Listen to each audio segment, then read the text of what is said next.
Let's call the meeting to order at 6:38. Thank you everyone for joining us today, and welcome to the new year. So we got a lot of exciting things to do this year, and let's get the meeting started by appointing a timekeeper. Gabriella, you've been designated. You got it? I'd be happy to do it. Okay, great, thank you. Item number 2 on the agenda is public appearances for any non-agenda items. Is anybody out in the audience? No, sir. Doesn't look like it. Okay. Let's move on to item 3, approval of minutes. Approval of the draft minutes from the November 14th, 2022 RCC meeting. Ben sent out some meeting minutes with some corrections to them. And has everyone had a chance to look at those? Okay. Like to make a motion for someone to approve the minutes? I'll make that motion. Okay, Diane. Second. Okay, Gabriella, second. To open for discussion. Anyone have any discussion or changes to the meeting minutes that were provided with the edits in it? Okay, all in favor of accepting the meeting minutes for November 14th, 2022, say aye. Aye. Aye. Opposed? None opposed. Meeting minutes approved. Okay, next on the item agenda, new business, item 4A, the 2023 RCC annual event planning. So we talked about this at our in the meeting or meeting 2 ago, what we plan to do for 2023, and just wanted to know what kind of ideas that people had for an event. Annual event that we could start working on or planning for. I had something I suggested, have someone come out, maybe like Will and Sprocket, and give an introduction and overview of the electric bicycles that are out there today. And they could either have it at his place or have it somewhere, within one of our parks, and he would bring some e-bikes over to demonstrate. That's just an idea. So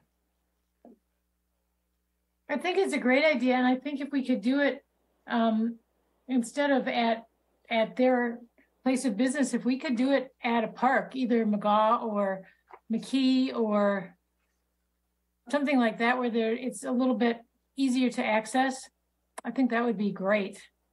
Okay, because I can follow up with Julian at Will and Sprocket about that. So, and he owes me because I just bought an e-bike. So. No, congratulations. Oh, thank you, and I love it. All right, any other ideas? I mean, anybody's got any else things that we might want to think about? I think maybe 2 or 3 meetings ago, the idea of having kind of the bike tour of some of the stormwater facilities was brought up. I don't know if that, maybe now that, Phil is back and can coordinate some things potentially with the bicycle ped committee. That seemed like it could be a nice, fun, active summer activity. If there's some thoughts about that. I kind of like that too.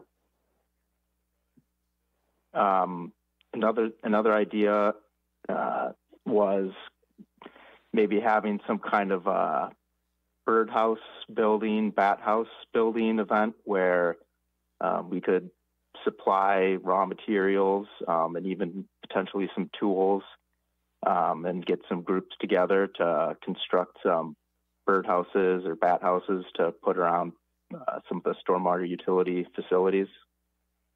Ben, we did that. We did I think it was a bat house, and which was really, really well received.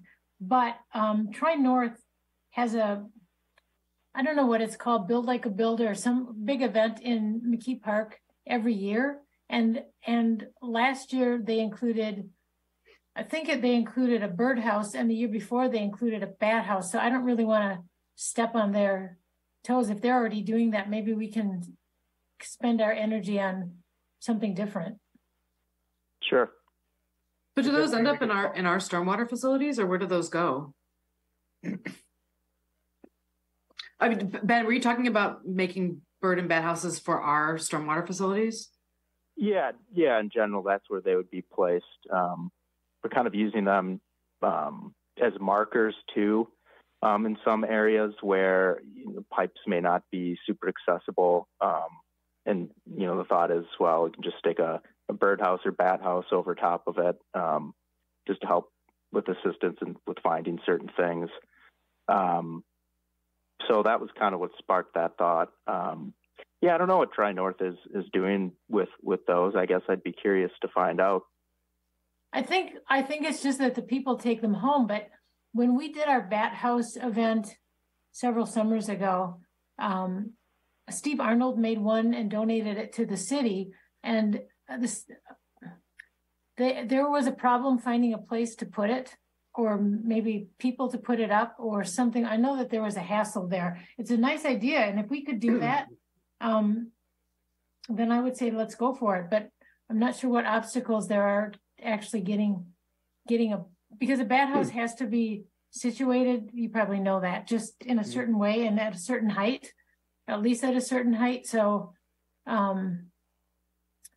if that's doable, then let's reconsider this.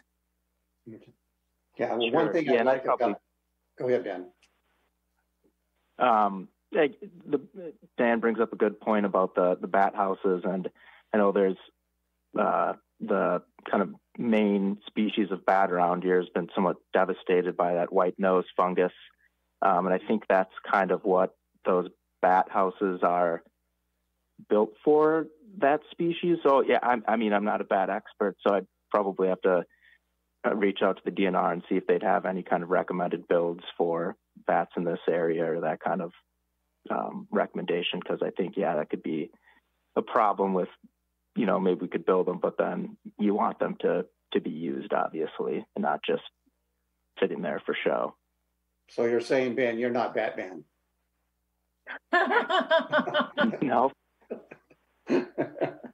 I kind of like that idea because it opens up an event to be accessible for all people versus a bicycle tour or something. Well, electric bicycle to be people that are disabled or live with a disability, they could come to that one. But the bike tour might be a little difficult for people who are accessible, or need to be, would like to come on it but can't do it.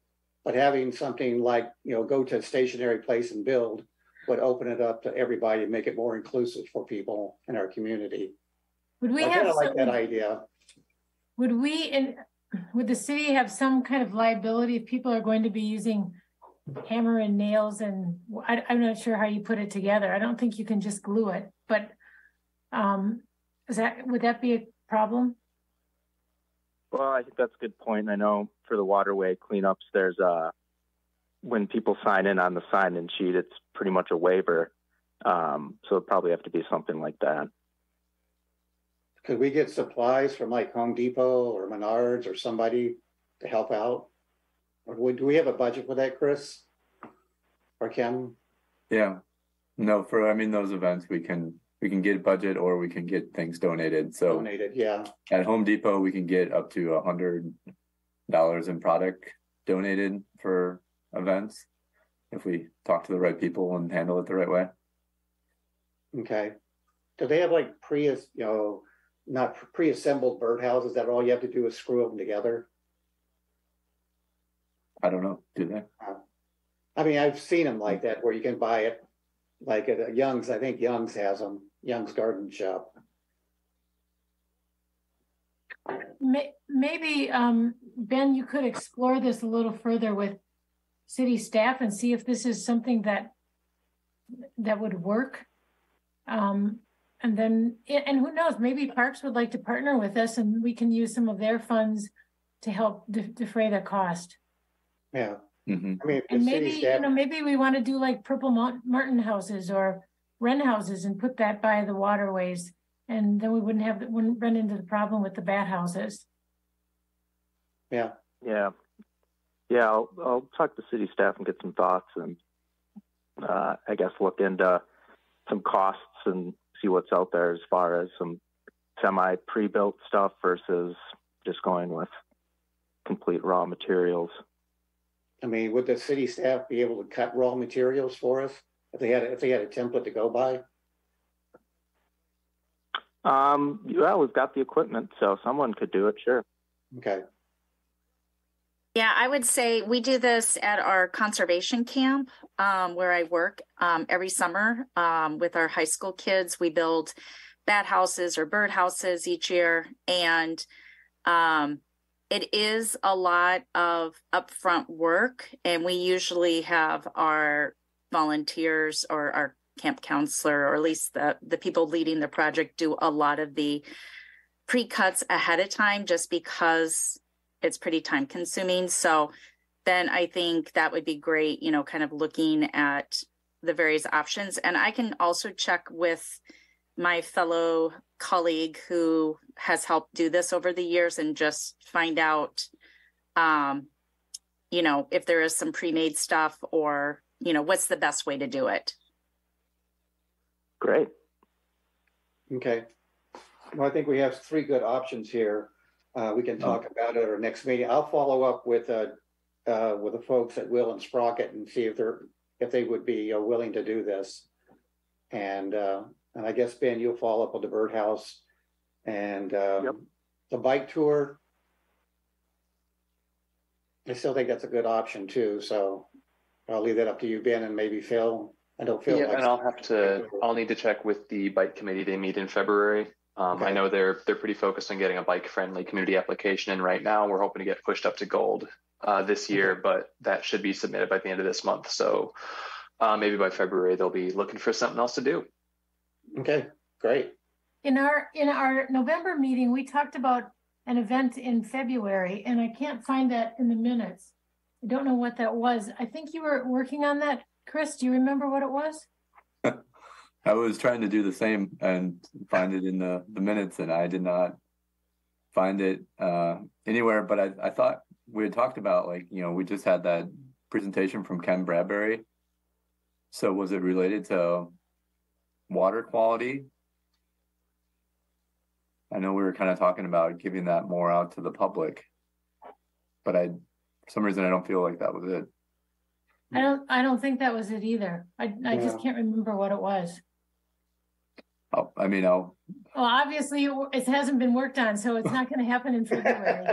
well, it could happen in February, but we need to get rolling on it right now if it's going to happen. But, you know, in general, like, what we want to get back to this year is to have more of quarterly events with community outreach. So we've had kind of a few year hiatus where we've just had, you know, 1 or 2 events per year, but, you know, getting back to having more routine events, you know, with the annual event being one that we put a little bit more effort into marketing it. But having all kinds of different events that, you know, we can do outreach on sustainability. And so, you know, these are all good ideas. You know, as far as choosing which one is our annual event, you know, that would be, you know, nice to decide. I don't know if we have, like, you know, I thought we were kind of, you know, capturing ideas. So I don't know if we have everything captured, and I also want to stay on task with timing, you know, because I know we have a presentation coming up at 7:15. But one of the things that we had in 2020 on the docket was to have a food waste event, and we never had a chance to do that. Promega ended up having the event, but only for their employees sometime in 2021. So we were going to talk about different ideas for food waste. So we're going to have a composting expert. We were going to have somebody that talked about coming and picking items up curbside. And then we had somebody that was going to talk just about, like, you know, buying groceries. So we had actually the gentleman that owns Liliana's, I can't remember his name off the top of my head. Heidi. Yeah. He was going to present and talk about, like, how you can go and grocery shop and try to maximize using all of, you know, your ingredients before they go bad to limit your food waste. So we had a pretty cool event set up and never got to have that. And it's becoming kind of a bigger deal in the greater Dane County area. So with the new proposed landfill for Dane County, one of the things that they're wanting to do is organics management as part of that. So really to do more organics management, we have to kind of do education and have some more organics infrastructure to handle food waste. And the whole goal is to keep food waste out of the landfill. There's a lot of hierarchy of things to do before it's going to the landfill. One of the things in that process is having organics collection. And there was a couple of farmers markets that Sustain Dane worked with, and they had a lot of success collecting scraps. So people would come to the farmers market and they would bring their scraps in, and they, I think they kept over 10,000 pounds of food scrap out of the landfill. Some crazy amount that they had. And this was just 2 farmers markets, South Madison and then East Madison over. And they're like meet for like 3 hours a week. And they were able to get that much food waste. And so it was really popular. And I thought that it would be awesome for us to try something like that at the Fitchburg Farmers Market this summer, just as a consideration. So I will put, I guess a vote in for or nominate food waste as a topic to bring back into the mix. Chris, Okay. I wonder if we could just, instead of making it, maybe this year we don't have a big annual event, we just have several smaller events, and maybe we could do food waste. I mean, right now we can't do anything. Well, some people are biking right now, but most people aren't doing anything outdoors in spite of the mild temperature. So maybe we could do like an abbreviated one and still bring Dave Heidi in and talk about what he's doing, the food waste that he's doing and what he's doing with it, and that whole program.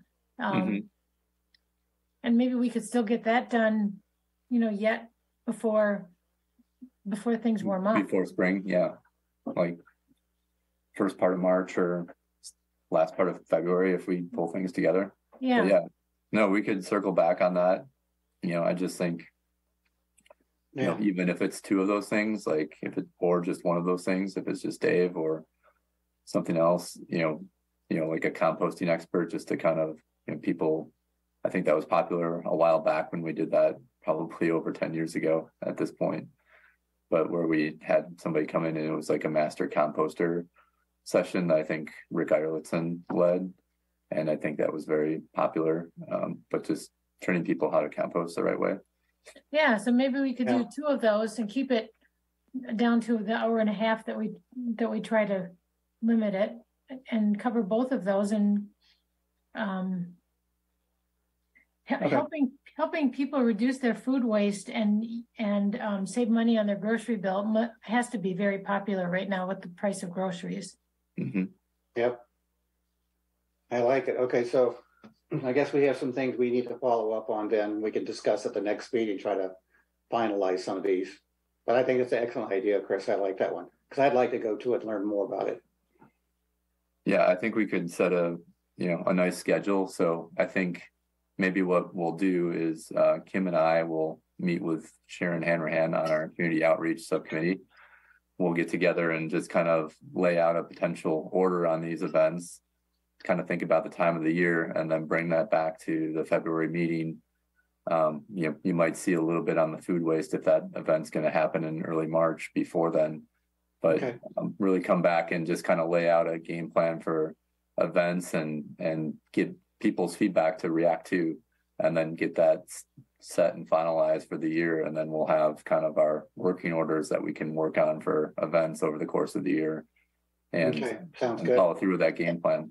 This reminds me, we talked a while ago about getting something on Fitchburg's webpage if people want to get involved and want to help and volunteer.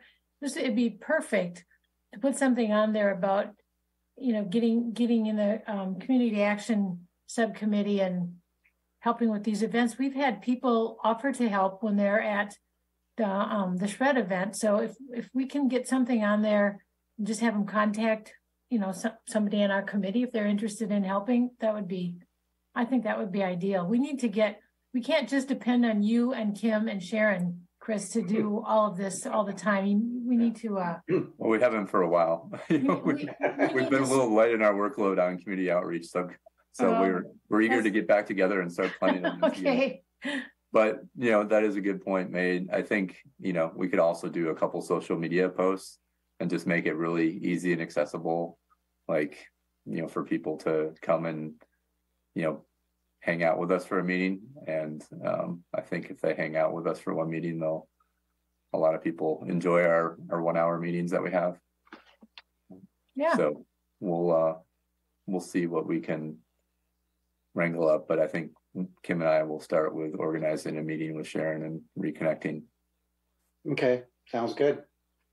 All right, so we're right on schedule to turn it over to Ben to talk about the limiting use of salt and other ice melting agents, item 4B.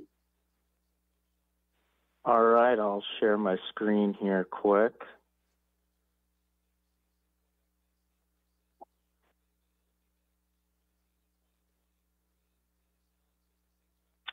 All right, has everyone seen the ordinance up on the screen there? Yep. This is the city of Madison's, right? Yeah, so this is the City of Madison's recent ordinance update. You can see the text that's been underlined is what was changed. So, I mean, the impetus for this is that, you know, salt is widely known as harmful for aquatic environments, and you know, using as little salt as you can get away with is the best for everyone. And essentially what this ordinance states is that you can use, or that ice melting, salt, whatever is appropriate, but they want the basically excess ice melt material to be swept up after the ice has been melted. And then there's, I think it was $20, basically a schedule for fines if people are found not to be in compliance. So it's not, you know, not a lot of a big change, I guess, as far as lengthy text. It's a little vague maybe, but that's kind of what the city of Madison's done. Just wanted to see, I guess, some thoughts. I've kind of asked around with staff, other city staff, to get some thoughts. A few of the, I guess, potential pain points that were brought up. One, of course, I think it's always a question of how will it be enforced? And then two was if this could be another thing that could add fodder to neighbor disputes. So those were kind of the two things that got brought up as, you know, potential pain points with an ordinance like this. So I guess I wanted to get some thoughts, see if there's any, you know, maybe it could be worded in a different way, or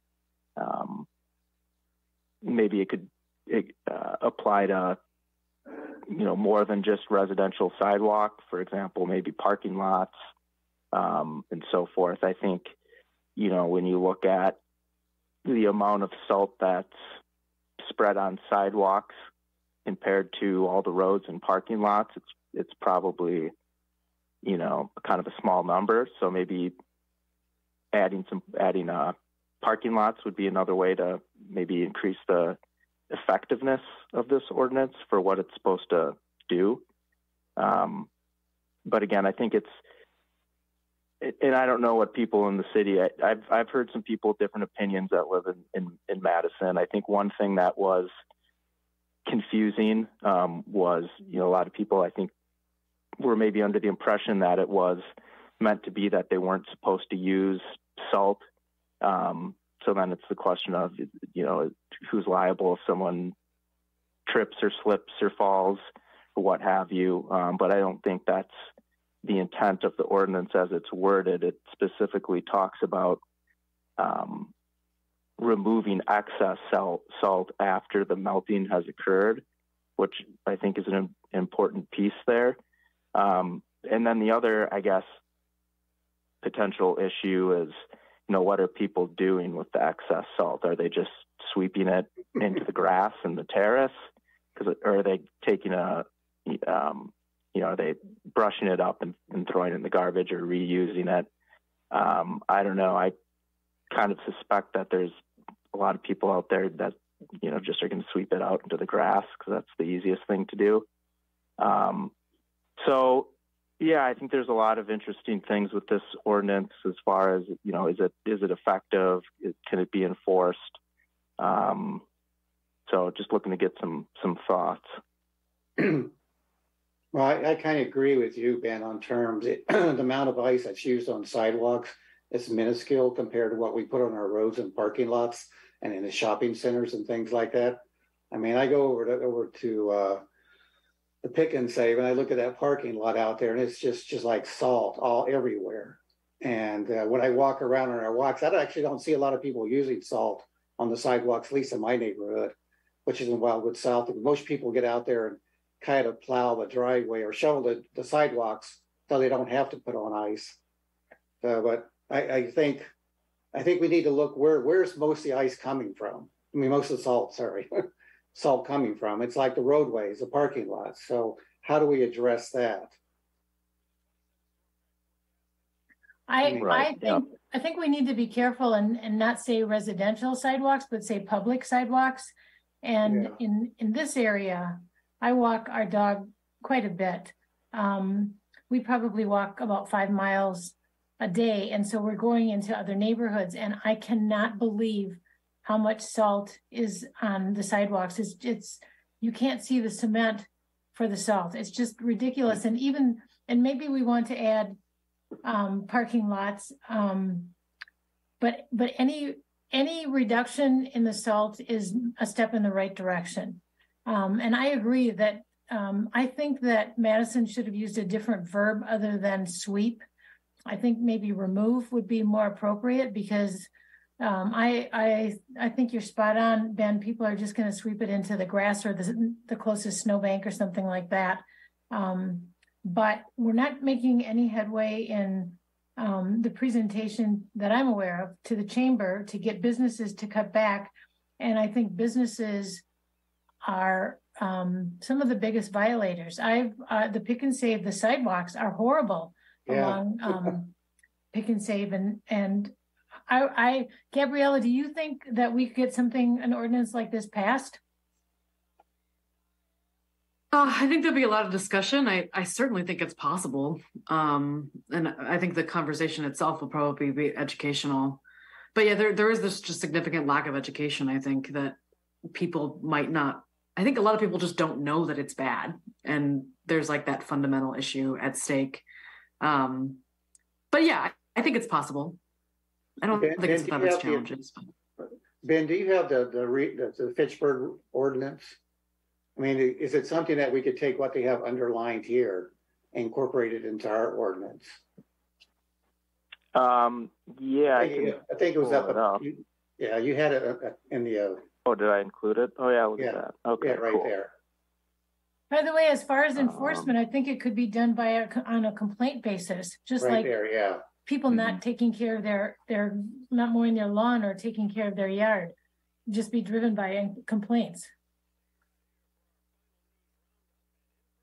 Yeah, and I agree. That would be, I think, the most practical way. And I don't know about the whole neighbor dispute thing that was brought up.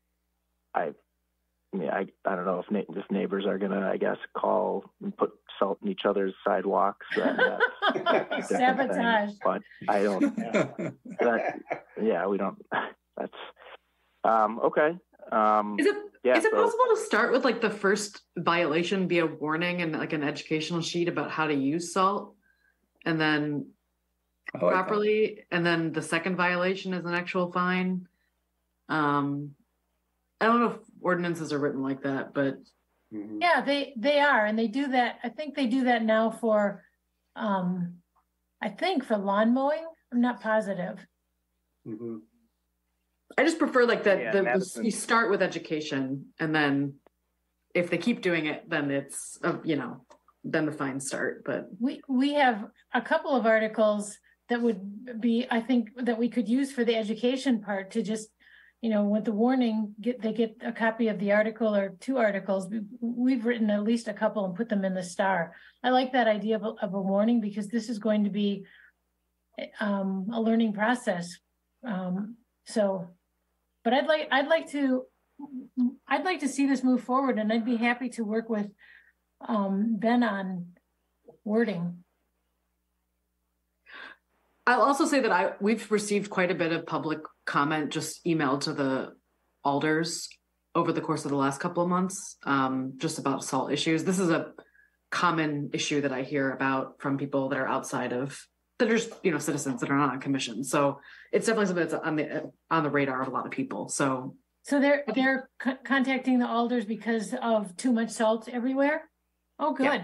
Good. And I assume they're contacting the city officials directly. And I think Chad, our administrator, gets emails regularly. So it's definitely an issue that's of concern to the public.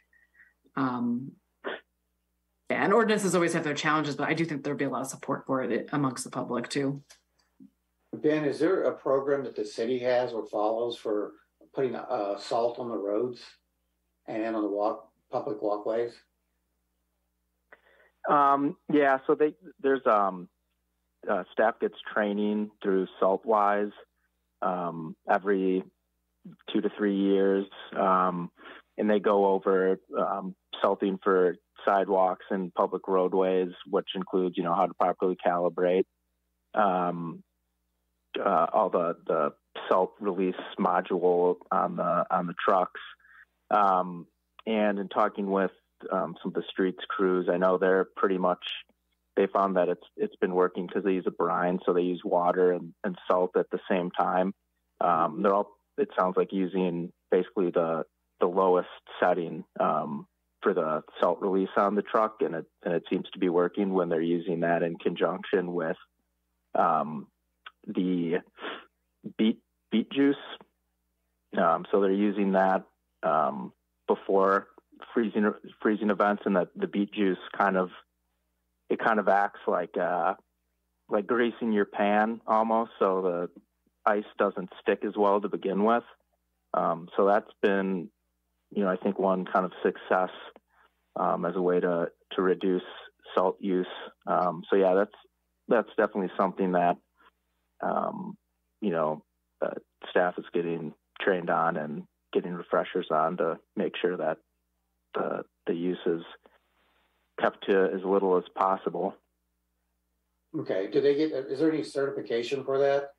Do the city staff get certified for that, or? Yeah, you get, if you take the class, there's I guess you could call it a certification.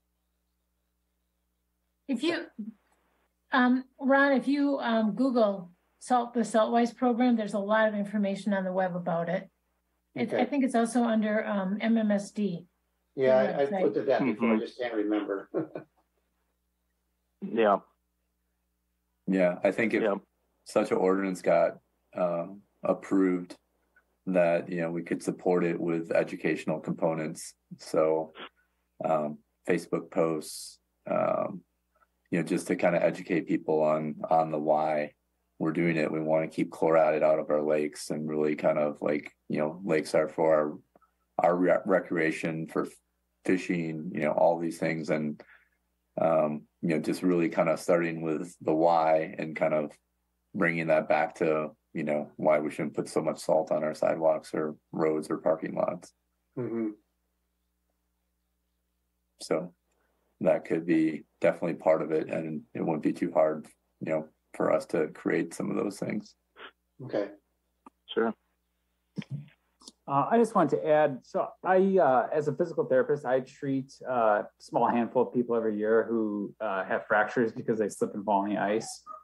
And so I think just from the perspective of a business, I could see where they would, I know some of those things turn into lawsuits. And so I think that's probably part of the, just the excess, laying down way too much salt, is that there's probably a lot of concern around that, just, because all it takes is one person to fall, and I know those things get really expensive. So I'm just from a side of a business. I think that's probably a concern, at least, and a reason why they go really heavy with the salt.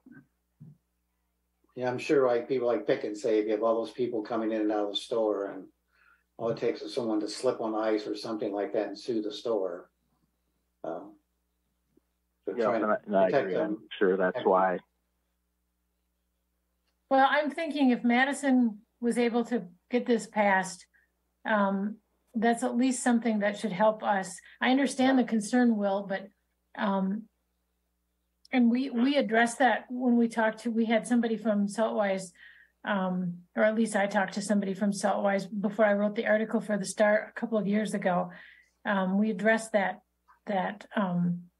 liability issue, and there are a lot of snow removal companies that are also Saltwise certified, and in spite of I guess that liability issue. So I haven't heard of any companies. I don't know that I necessarily would, but I haven't heard of any snow removal companies that have been sued because they didn't put enough ice melt down. And I like I said, I think this is a learning process, but I don't think they need to go to the extreme that they're going to now. Do we have any restrictions on sand or like other types of grippy? Like, are there any restrictions on that? Not that I'm aware of. Just curious in terms of yeah. But yeah, that's another good point to kind of, maybe promote use of some, other just kind of traction improvement, products like sand or whatever. Yeah. Not a replacement, but certainly can help. Yeah, I know out west they seem to use sand and coal dust or something like that more frequently than salt, because they don't want it to impact the streams and the water bodies out there. Yeah, it's a tough one because then you bring sand in the mix and then it's kind of like a total suspended solids, because then it can go into the stormwater. So when you have a melt event or a rain event, then it, all that sand goes. Yeah, I mean, it's the same as the chloride, right? Yeah. And there's not really a great product. There's not a silver bullet solution. I'm encouraged by, some of the brine and beet solution things that are being tried. And, I hope that gets some more legs. But yeah, the sand is, I think generally, I know our neighbor uses it. Sometimes, it's good for maybe the conditions where it gets a little bit colder, but I don't know what Fitchburg's policy is on sand use off the top of my head. Fitchburg doesn't have a policy on salt use other than their municipal employees. Okay. Yeah. All right, we're 1 minute over this section, just time check. All right, but I agree with you, Diane. I think this is a good thing to try to get an ordinance in place. So you're going to take the lead on this? Ben, can you send me a Word copy of this, please? Or maybe I can download it. Okay, thanks. Yeah, I can send you one after. Okay, thank you. Okay, let's move on to item 4C on the presentation on the agenda. Solar presentation by Tony Hartman.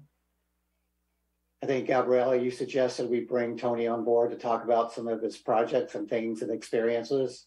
Yeah, Tony, hopefully he can introduce himself as well, but Tony used to be an alder for District 4 and was a solar advocate very early on in the city, and definitely provides feedback on the city solar projects all the time. So lots of expertise in his professional life as well. So if you want to give some more detail, Tony, but I was excited to have you come join us and give us some additional information.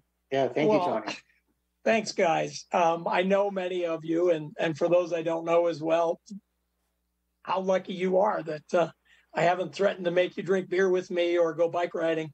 We've had a lot of fun, though. Diane and I and Chris and a few others that Kim probably have given away bags out at the grocery stores and done waterway cleanups together for years. So amazing that Diane is hanging in there. She should get an award for being, I guess, one of the most long-lived volunteers in Fitchburg. So, I think Dave Martin tops that one. oh, that's true. Dave was hung in there for a long time and was, well, you were also, I think, chair of this committee at one time, too, right, Diane? Yep. Hey, so let me jump right in. I want to be tight, give you guys the 20 minutes or so you can keep going. But thank goodness you have Gabriella and some other real forward-thinking alders, because there are some just awesome opportunities now with infrastructure money coming and the IRA, the Inflation Reduction Act. If you don't know, you should know that public, governmental, up through the state level, and all nonprofits are eligible to get a check from the Treasury Department for the same kind of incentives that the private sector has for years gotten tax credits for. It's called the ITC, their investment tax credit. If Ben owns a business, he can, put up an array and he can take a 30% tax credit plus depreciate very quickly all of the equipment. And if you don't understand depreciation, gosh darn it, you got Diana on the call and she can explain it all in, over a cup of coffee. But the really neat thing, though, is the city of Fitchburg is just in an awesome position. And thanks to Gabriella, there are projects already in the queue that could be happening. But I'm going to go through a little bit about our co-op. So let me try to share my screen with you and bring up the, let's see here. Oh, I got to hit the share button, right? There we go. Can you all see the slides now? Not yet. Oh, yeah. Yep, we got it. Okay, great. So the co-op's history is about 10 years old now. That Kurt Reinhold, who is a fellow I knew from other clean energy stuff about 15 years ago, decided that solar was the way to go, even though it was quite a bit more expensive. He started a peer-to-peer lending group in Madison and got a bunch of neighbors together to help pay for panels on each other's homes. A really good socialist idea. And what happened was the mayor at the time of city of Monona, Bob Miller, who was quite the rabble-rouser, said, I don't buy that these community institutions and our government can't get these tax credits. So he and some attorneys and some CPAs worked together. Kurt came up with the cooperative as the right business model for this. And they figured out a workaround for Wisconsin's wonky rules that didn't really allow or specifically allow for third-party financing. They were able to do it. That was 10 years ago. And since then, and just in the last 60 days, the Public Service Commission of Wisconsin okayed its very first official third-party solar finance project. And that was for a small residential project. But it is the tip of the iceberg or the chink in the armor or whatever you want to call it. The cooperative has a lot of vendor members.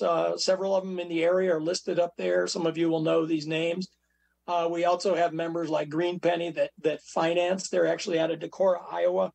And then there's also the Clean Energy Credit Union. There are several national organizations. Green Penny's just a little bit more local. They lend money to solar projects with just the equipment as collateral, as does our co-op, although we do a lot less lending than an organization like Green Penny. Now, some of these slides, I'm going to apologize, have these, one-off, all right, wonderful graphics. So I'm just going to pop these up there, let you guys take a look. I think you'll recognize a lot of these good reasons for, putting up solar panels, but I'll give you a second to read through those.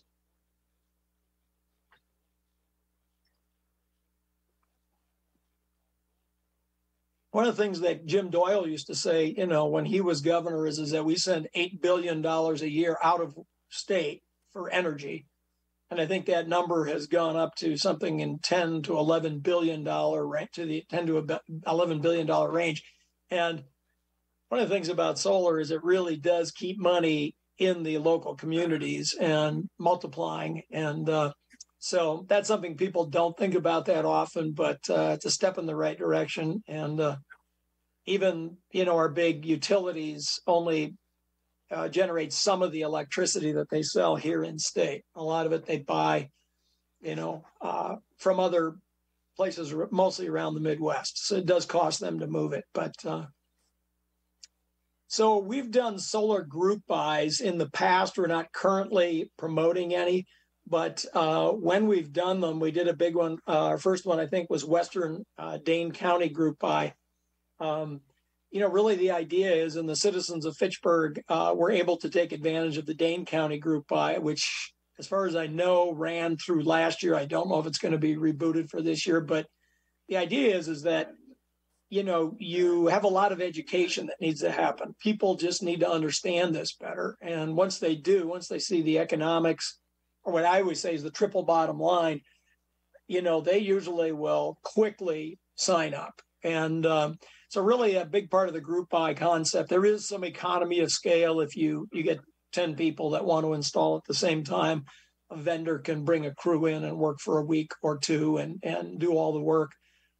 Fitchburg should really think about something like that. But again, it takes somebody who wants to, organize and ride herd on this. You can hire outside consultants. Like I said, the co-op has done some of them in the past. We're not currently out soliciting that business because it really does take time, and we are busy, I can just tell you. So this is an interesting point that comes up almost right away, even if people don't say so.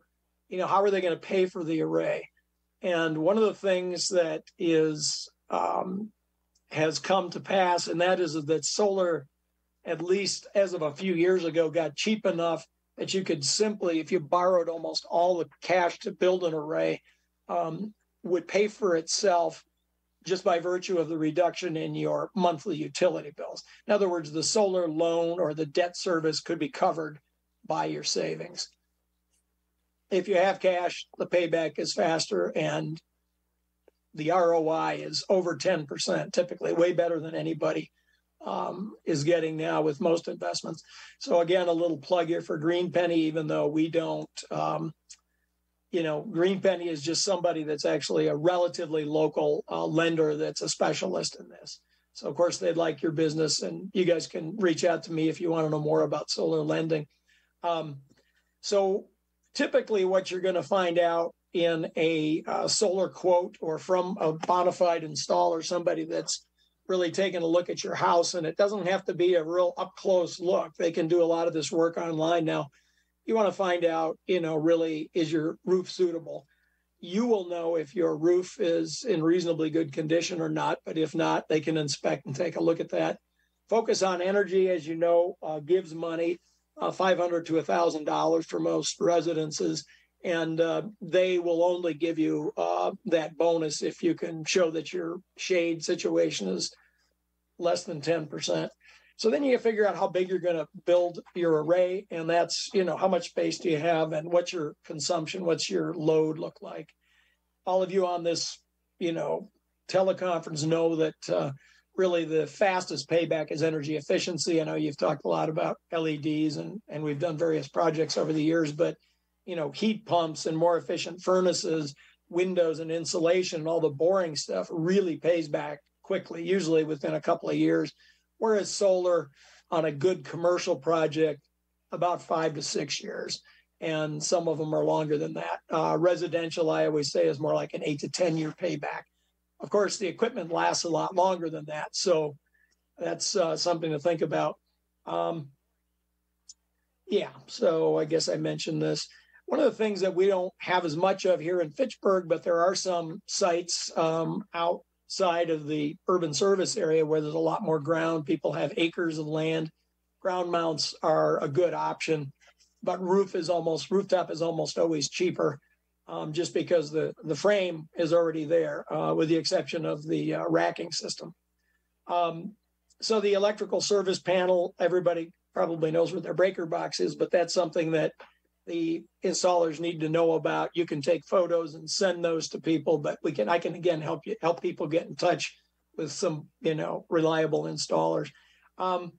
So anyways, a quote can be had from any number of installers. I recommend never, ever signing any document with any installer. There are a few in the neighborhood. They're not members of our co-op because we wouldn't have them, but they're really good at door-to-door selling, and they jam contracts in people's faces. And if you guys hear of people being pressured to sign a contract where they're going to take care of everything and it's the easy button, I can almost guarantee you they're going to pay about 50% more for their array than what they would get from any, quality installer with a track record here.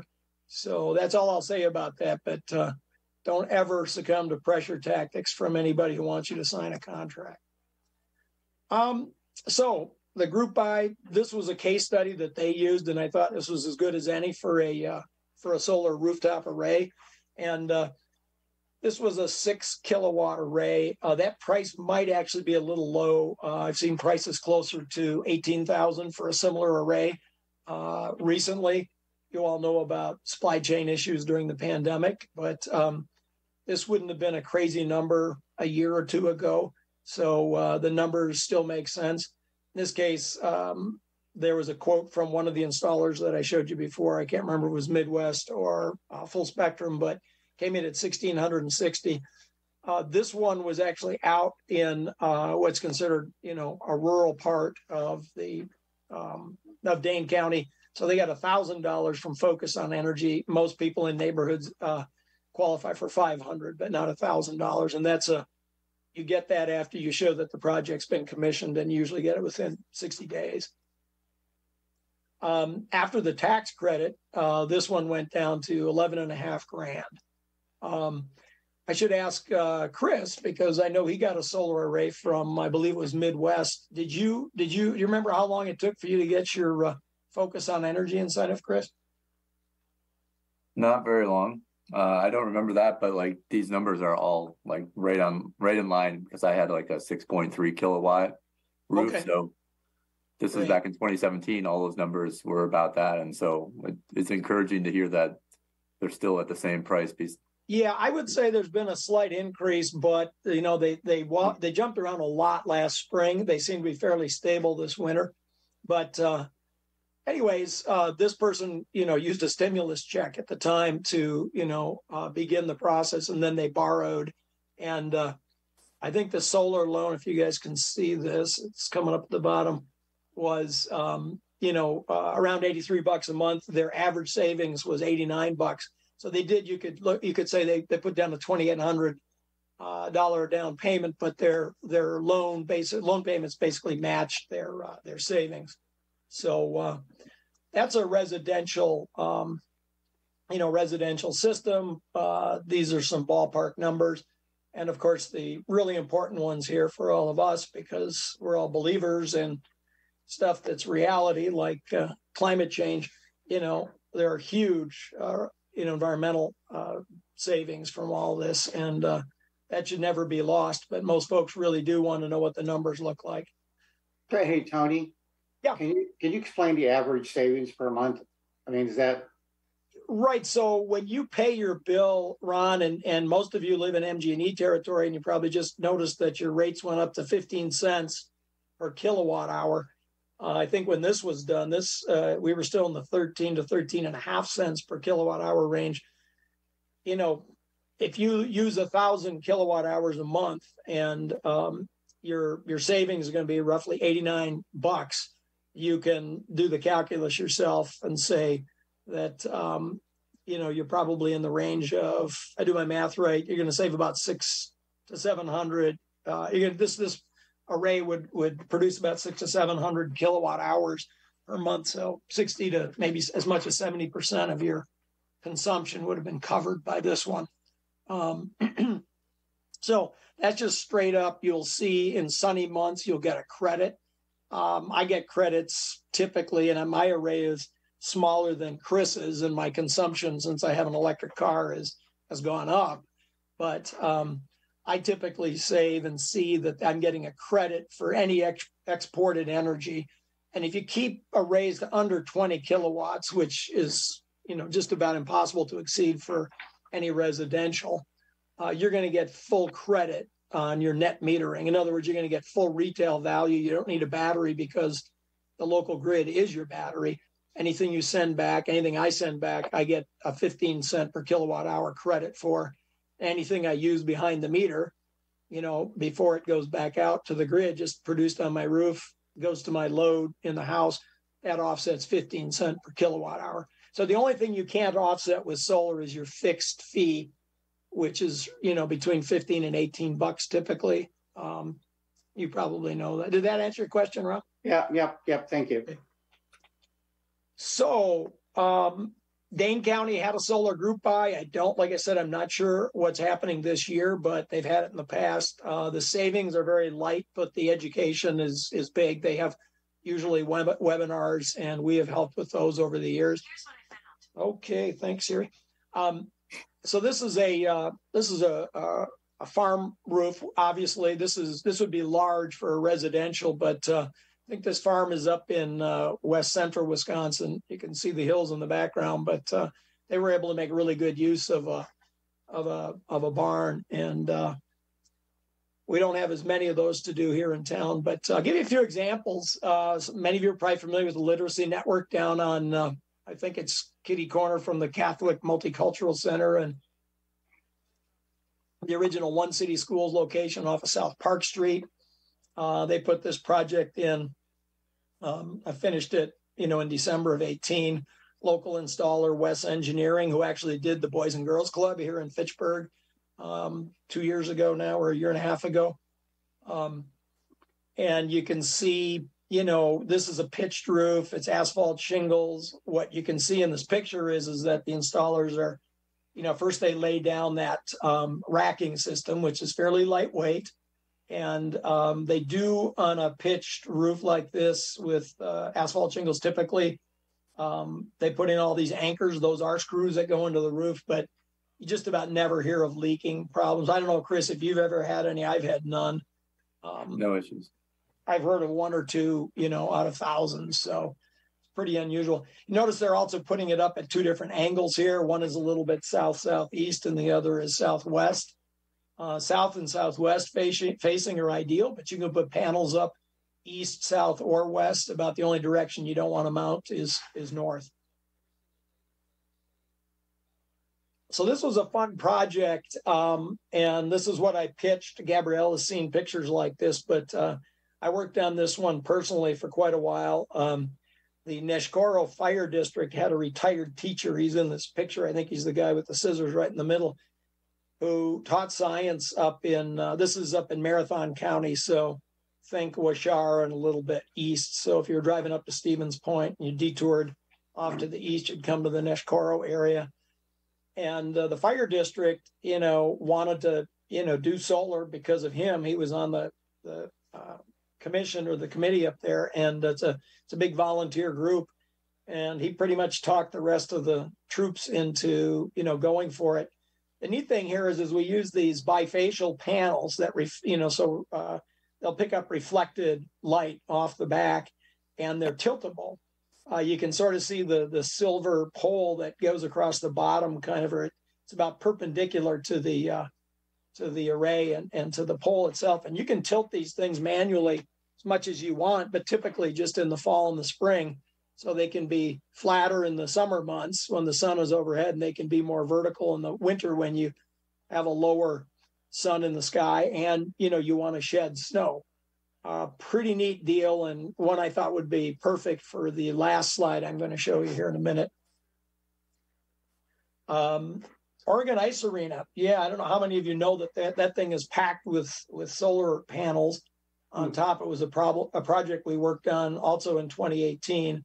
We did a lot with the financing. You may wonder what the co-op's really all about, but I told you about the third-party workaround, and really what we did is we found surrogates who could use tax credits and depreciation. We brought them in to partner with community institutions.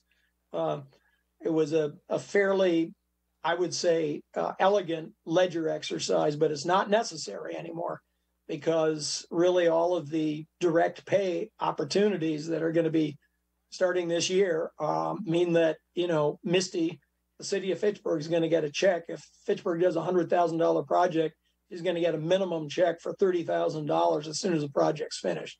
So it just screams out for more municipal and community solar.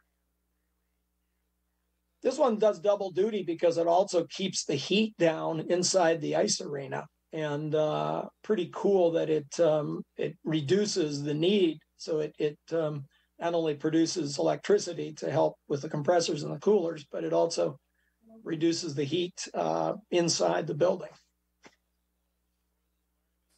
So now you guys get to hear me on my soapbox, and I know Phil and a few others have heard about this project. Definitely Gabrielle has, because she made sure there was money in this past year's budget to do it.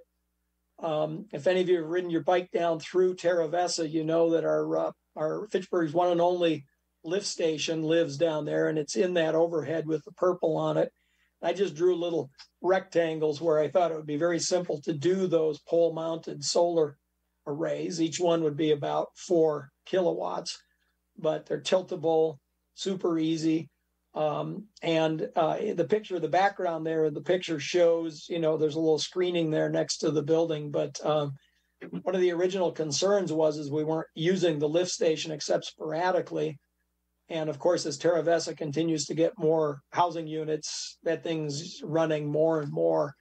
But if you keep an array to under 20 kilowatts AC, alternating current, that's MG&E's net metering threshold. It doesn't matter when you make the power, and it doesn't matter when you use the power. You get full retail credit for anything you send back to the grid if the pump is not on. And in the middle of winter, you can draw against that bank. And we're so lucky that MG&E is one of the only utilities in the state that allows for that has a 1-year true up. So you can overproduce all summer as long as you're a net purchaser. At the end of the year, you're going to get that full credit. So Tony, can you explain that part a little bit more? First of all, the below MG&E net metering threshold and the last sentence that you just said. Yeah, so I mentioned a little earlier that there's the lowest threshold that a lot of the utilities have is designed to meet the needs of any residential and small commercial. This project, it would be relatively small.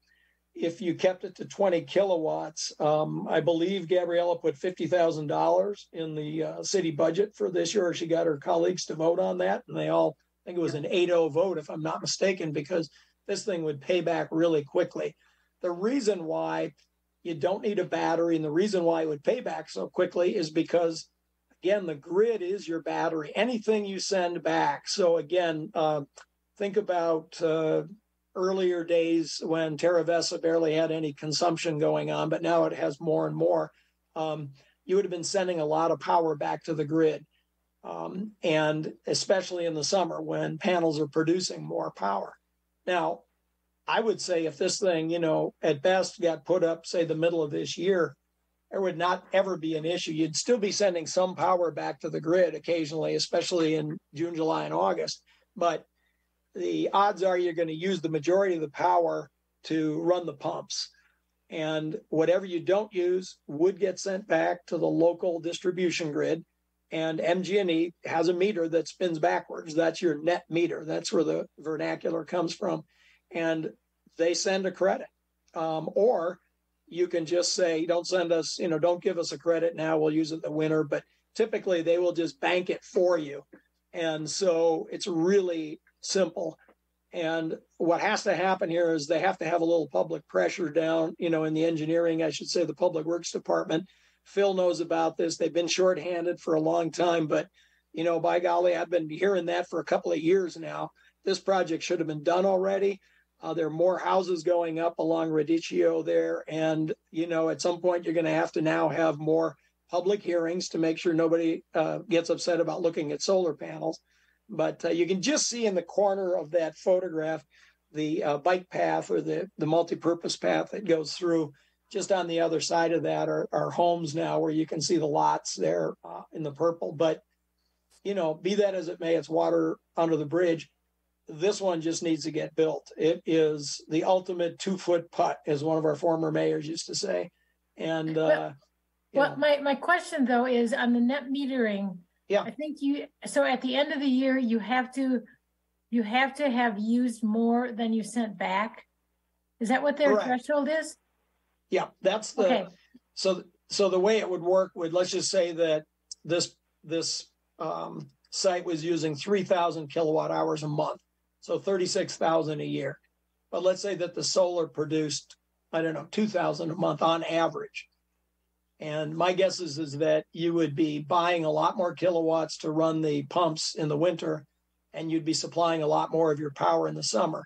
But as long as you're never producing more than 36,000 kilowatt hours, you're always going to get full credit, retail credit Okay. for the power.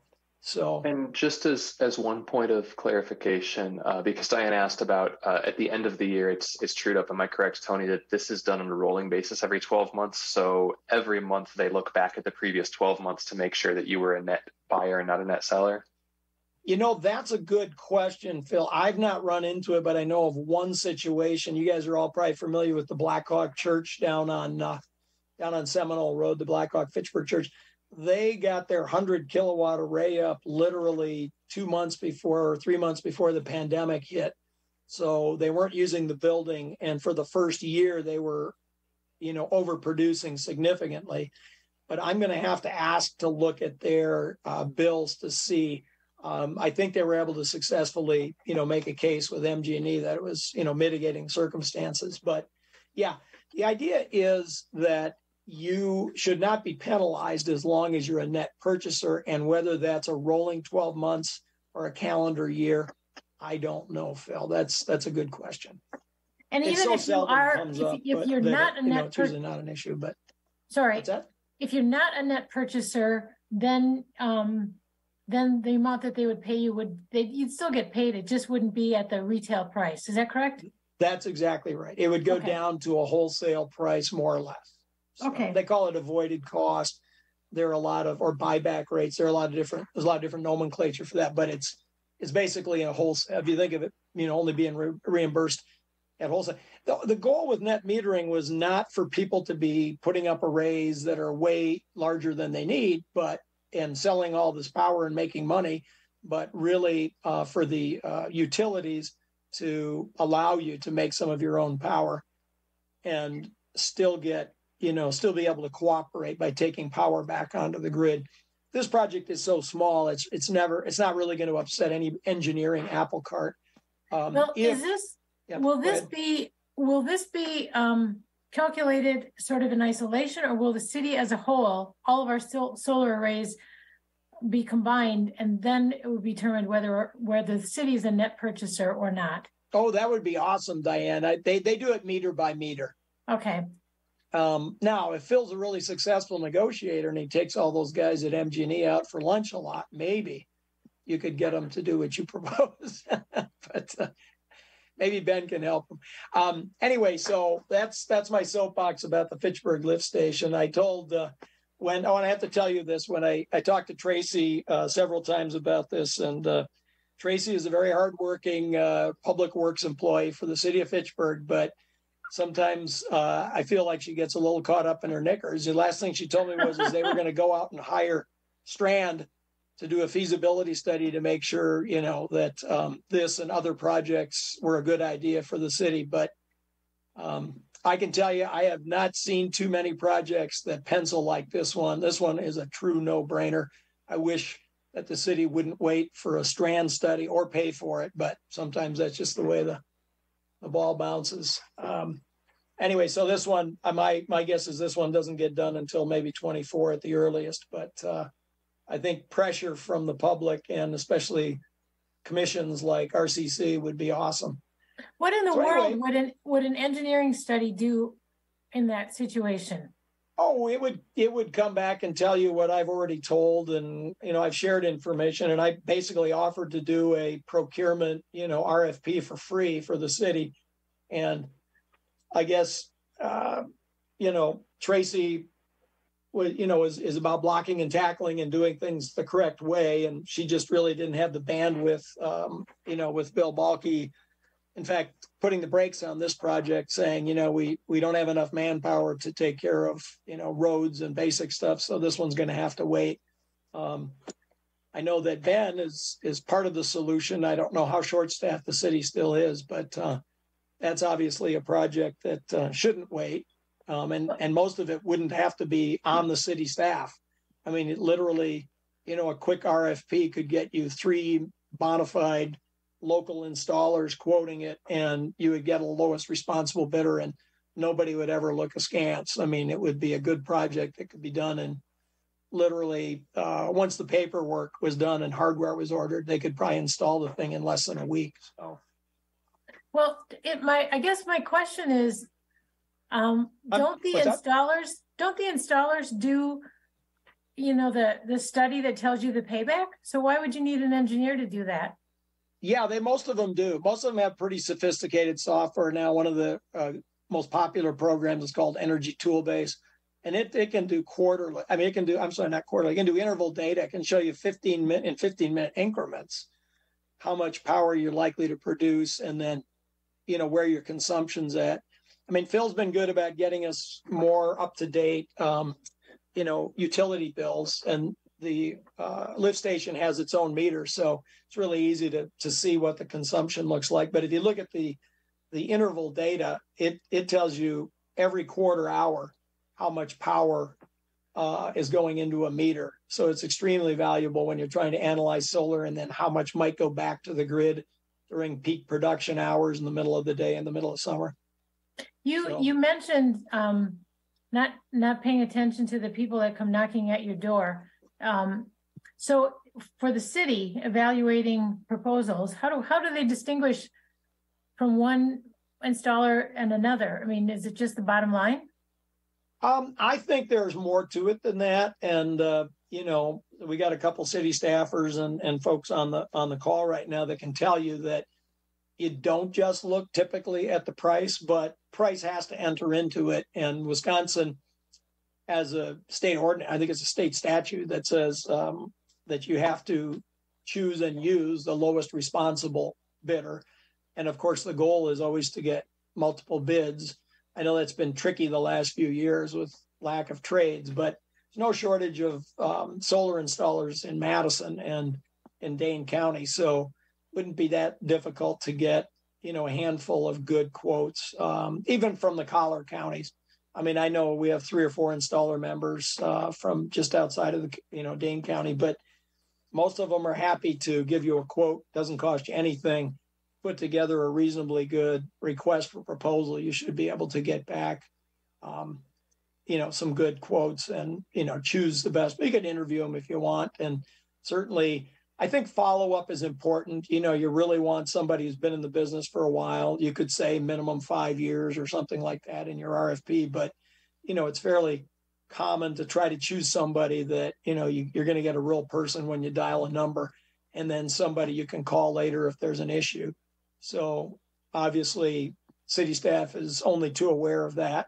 And, the follow-up on projects is important. And so I won't say that there isn't staff involvement and time required, but, this is one where I think everybody who's part of RCC believes in clean energy. So again, I don't like to get on my soapbox, except with you guys. I'm going to do it because you're friends mostly and friendlies, but, I would just encourage you to continue to nudge and encourage the city to get this one done. Looks like I got a couple of notes here. Access code not recognized. Oh, okay, that's just for getting on. Hey, you guys have used up probably more than my allotted time, so thanks for having me. Yeah, thank you, Tony. I was on mute there. We're a little bit over our time, but we really appreciate the presentation. Very informative, and thanks again. Oh, yeah, absolutely. You guys all know how to reach me probably, and if you don't, ask Diane or Chris or Phil, and be happy to answer questions. And if you have a church, or we used to do a lot of nonprofits, we're probably dividing those into more 50-50 this year, but any good community organization, we'd love to take a look at it, see if we can't help them get solar paid for. Okay. All right. Thanks, Tony. Thank you. Adios, guys. Thanks. All right. Bye-bye. Bye-bye. Okay, so we got to make up some time here because the RFP for sustainability is a very important one that we need to talk about. And so the next item on the agenda is the discussion of the RCC 2023 focus areas. And what I just like briefly to do is just to cover those, what we're going to plan, maybe carry this discussion over into the next month so we can talk about it then. But because I really want to get into the RFP for the sustainability plan. And just as a reminder, the focus areas that we talked about were, progress toward completing the sustainability plan was one of them. The other was to continue to investigate the development of the dark sky ordinance. And Ben, you shared some information on that. Is this something that you put together that would shape an ordinance for the city? Yeah, I just put this together after doing some research, just kind of typed out some things. I think the challenge, or one of the challenges is the city has some language regarding lighting requirements, but it's kind of scattered throughout the zoning ordinance. It doesn't talk at all about any kind of specific light spill, or I don't think the word lumen is in the ordinance anywhere. So I think it would maybe be best just to have kind of a broad outdoor lighting ordinance that kind of serves for more like commercial property, residential property, and kind of leave maybe street lighting separate, just for, I guess, ease and consistency with how the ordinance is currently written. But again, I just wanted to include this just to, again, keep it on everyone's minds. And I know it was a focus last year and it didn't get completed, so I wanted to bring it up early Ben, here. Ben, are those excerpts from current city ordinances? No, this is just some stuff I typed up with reading some other ordinances and some other guidance. There's a lot of information out online just of other municipalities that have similar or dark sky ordinances and, articles and information. So it's kind of a compilation of some things that I had read and some things that I thought would be important to include in an ordinance. Some things that maybe I would not have thought of, like certain exemptions for different types of activities. So there's a lot of different stuff in here that, maybe I wouldn't have thought of. Didn't seem like the obvious thing to think of when it's, I guess an ordinance could really be, it could be pretty intense and really go over and specify a lot of different things for different areas, or it could be just more general, something like all fixtures have to be certified dark sky compliance, and then maybe touch on light spill across other property or across property lines. That would probably be the most simple form. But this, it also has some information on provision. I saw some provisions for education and outreach to just kind of help people understand the importance of it and what the benefits are to dark sky compliant lighting fixtures. And even stuff about the temperature of the color can impact the lighting. All sorts of stuff. So again, just wanted to kind of get this up there and, hopefully put some kind of a schedule or get some kind of a goal to have at least an ordinance drafted and brought to, council at some point mid-year, just to kind of create a deadline. Ben, I'd like to work with, Ben, I'd like to work with you on that because this is very kind of something that I have invested in. So I'd like to work with you. Yeah, absolutely. Get something put together. You did a nice job, Ben. This is a lot of research. And I wonder, Chris, if this is what we talked about doing in February.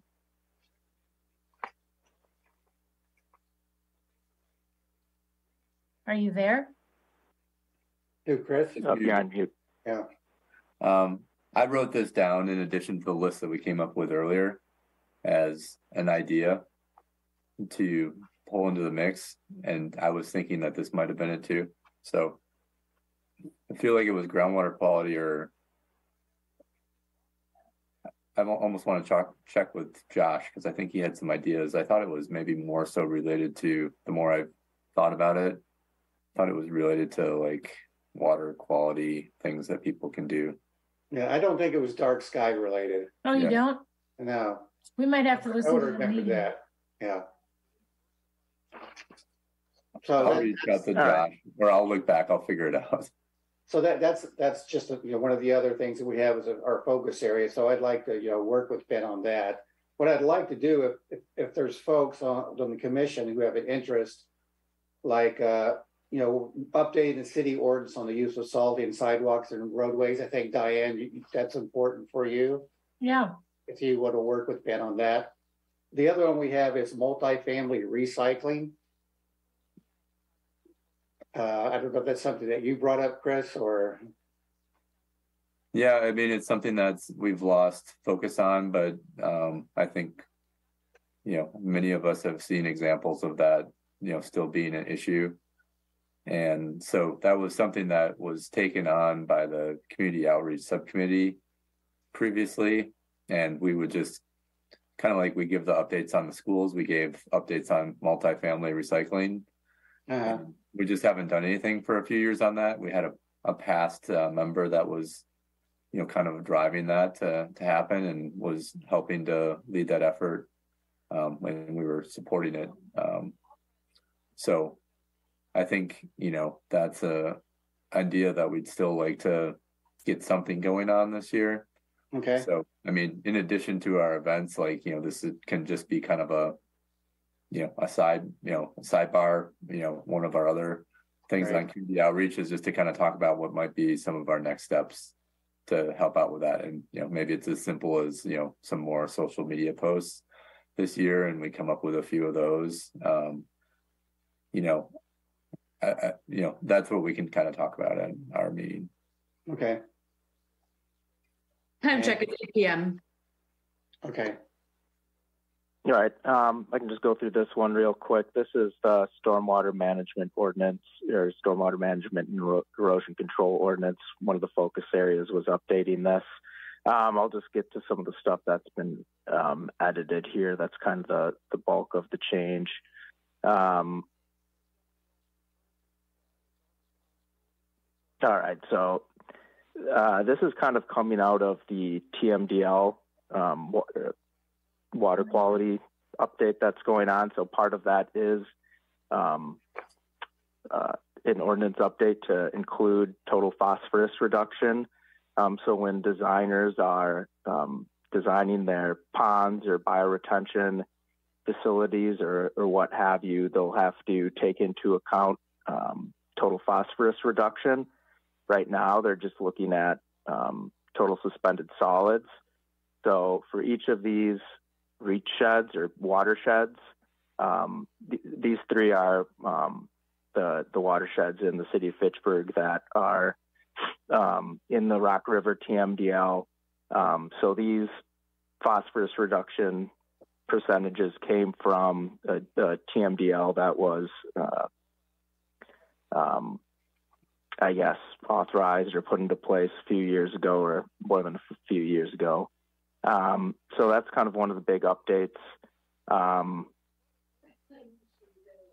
The other big one was with peak rate. So that would be that 200-year detention requirement that the county currently requires, that the peak rate of stormwater runoff leaving a site after development can't be any more than it was pre-development. So it used to only go up to the 100-year. Now it's going to be required to account for that for the 200-year. Just some additional things about, taking into account downstream capacities and looking further down the watershed, that kind of stuff. One thing here that, is I guess not necessarily set in stone, or we'll probably need a little bit more thought, is changing some redevelopment standards. So right now, redevelopment, they don't really have any peak rate or volume reduction requirements. And in a lot of Fitchburg is pretty well developed. And let's just take, I guess, the sub-zero area, for instance. There's that kettle there that's full of water, and that's really not going to get better if nothing happens. So, with this language, if there was redevelopment within that watershed, the site would be required to reduce peak rate compared to existing, as well as reduce the amount of volume compared to existing, which currently isn't the case. Ben, can you remind me what P grade means? Peak rate, yeah. So if you get a big rainstorm, it's basically the point in time where the water is leaving the site the fastest. So you might have, it might be kind of a sprinkle, and then you get this really big downpour, and then it sprinkles again, and all that water gets to a certain point off the site, and basically at the point at which there's the most water leaving at once is the peak rate. So kind of like what causes the flash flooding would be peak rate. So it's measured in cubic feet per second. So it's basically a volumetric flow rate. Okay, thanks. And I kind of think the total volume of water is more important in a lot of the watersheds here, because you think about you could maintain peak rate from pre-development to post-development, but that doesn't actually mean there's less water leaving the site. So when you reduce the total volume, that's actually saying, okay, a certain amount has to be reused or infiltrated or, somehow kept on site. So that's kind of one big thing in a lot of these watersheds that are pretty highly developed. If any of the properties do ever go to redevelopment, they'll, they would have to put into place some other measures that aren't currently on site. And then the other kind of big piece is just setting some standards for public stormwater infrastructure. So this is mostly to do with storm sewer design, just pretty much dictating, what storm event certain storm sewer would have to be able to adequately convey. So here, like a culvert crossing would have to convey a 100-year event, or storm sewer in the city streets would have to convey a 10-year event.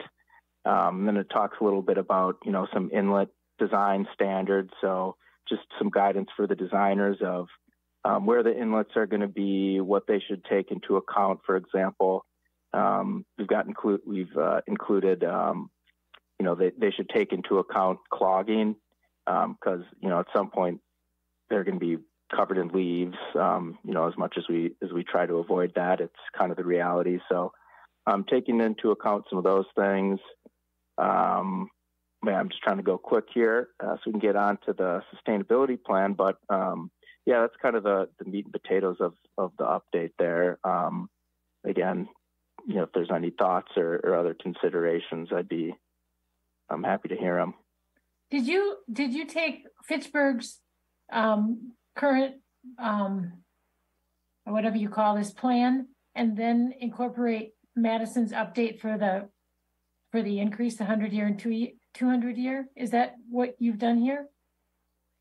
That was one of the updates. Yes. So do we typically go by what Madison does, or do we go by what the county does? We go by what the county, their ordinance supersedes the cities if there's more stringent requirements. So the county currently does have that 200-year requirement. Okay. Sites are currently having to meet that now. But so really that changes, it's not really doing anything because they're already doing it, but I think it should still match with the county if that's what is going to be required. I agree.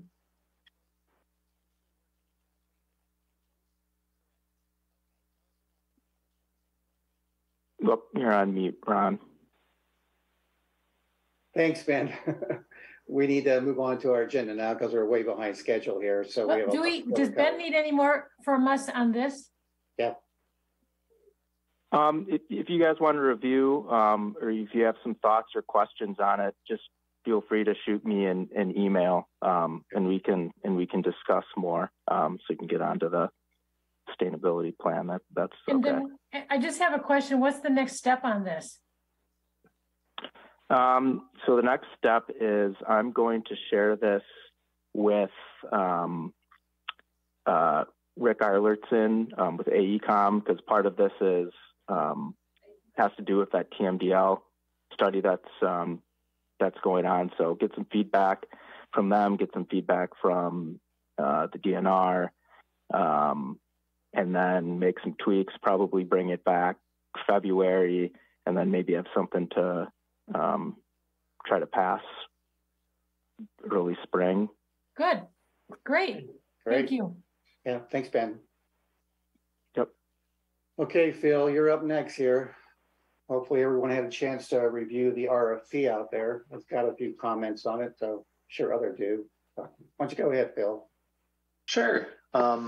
So I think we've all heard plenty about this. We've discussed it at length. We want to get a sustainability plan put together for the city of Fitchburg. So at this point, it looks like the best way to make that happen is bring in somebody with some experience leading this to kind of head this charge up. So I'd still be a point of contact. We'd have the RCC involved and kind of talk about what other community members, organizations, city staff would be a part of it. But I put this RFP together to release early this year and try to bring in a consultant who can kind of help guide us through this.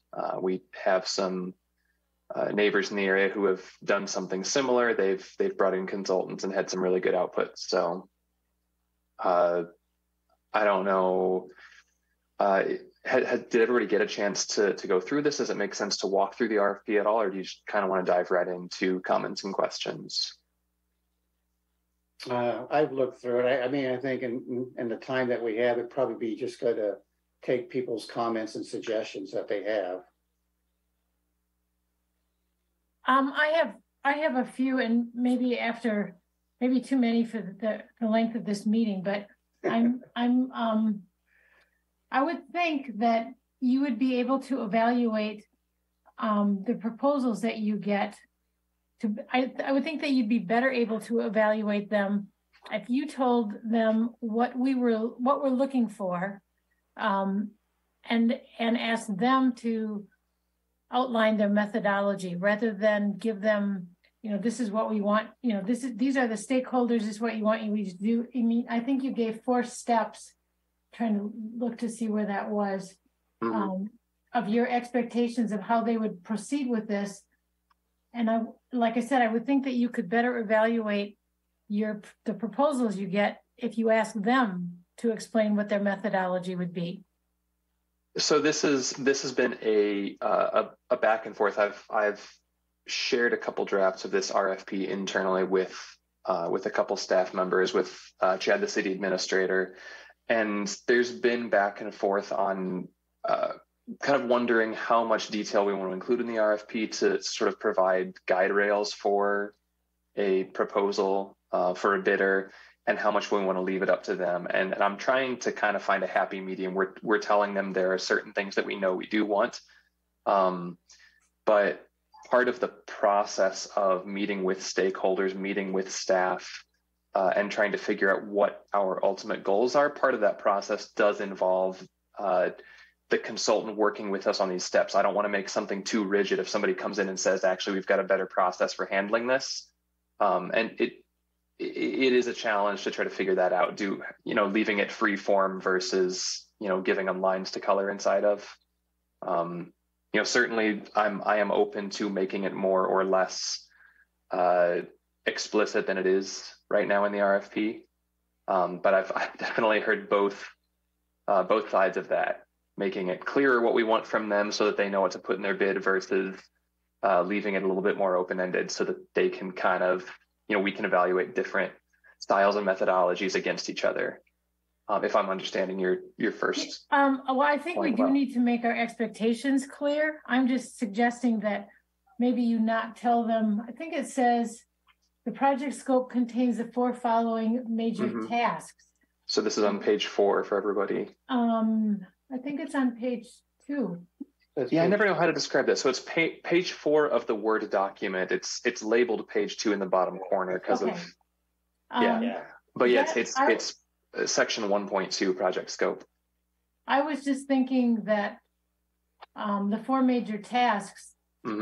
I think if you outline what we expect from them, and I think you did that nicely, and then ask them as part of the RFP to explain their methodology, I think that would give you a much better idea of, is this company on the same page that we're on? Are they going to be able to do what we expect them to do? That's my thought. My other, I guess one of my other questions, are we getting away from the fact that we want, because I would think the plan that you get will have 2 sections, one for municipal operations and one for community operations. But I don't see that that's laid out here, that's what we're expecting. Yeah, that was one of my questions too, Diane. I thought we had a phase 1 and a phase 2. Phase 1 would be municipal and phase 2 would be outreach to the community, develop a community sustainability plan.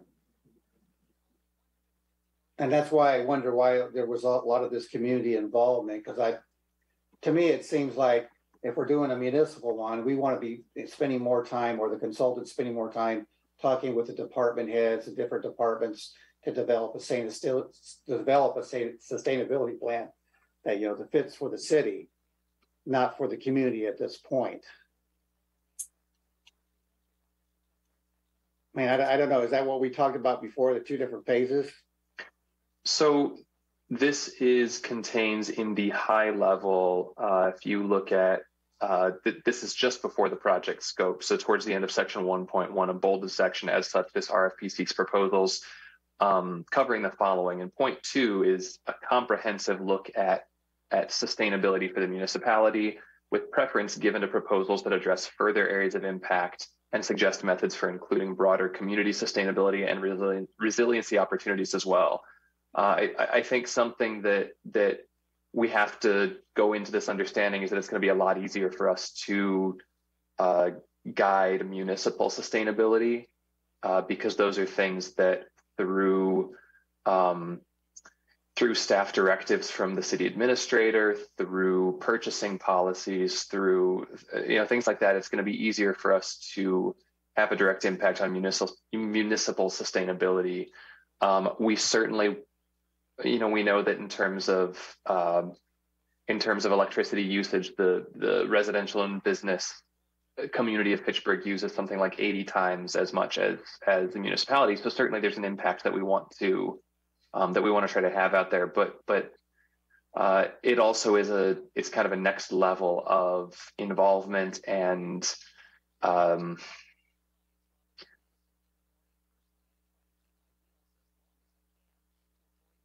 I think that we kind of have that built in as an expansion of this is kind of the core sustainability plan that we want to look at is municipal impact. We do have that in there for a reason. Preference is given if you can include broader community sustainability as well, but that gets a lot more complicated. And I guess I can't say, having not gone through this before, if it's realistic to expect that we'll get that in a 12 to 18 month process.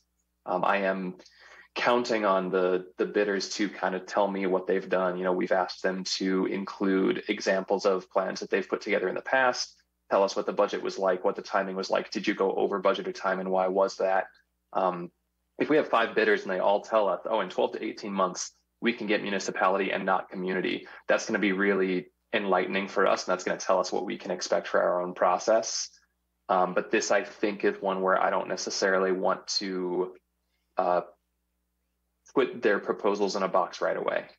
And you know, I want them to tell me what they can manage in the timeline provided with the budget estimated.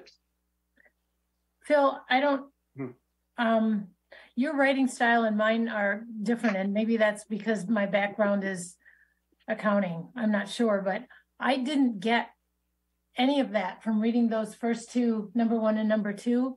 I didn't get that that's what that we're looking for. And I thought that since Gabriella was able to secure extra dollars for this, that, I mean, based on our presentation to the council last year, the first amount that was in the budget was supposed to handle municipal operations, and the second, the additional amount, would go toward the community involvement. But I think sorry, go ahead.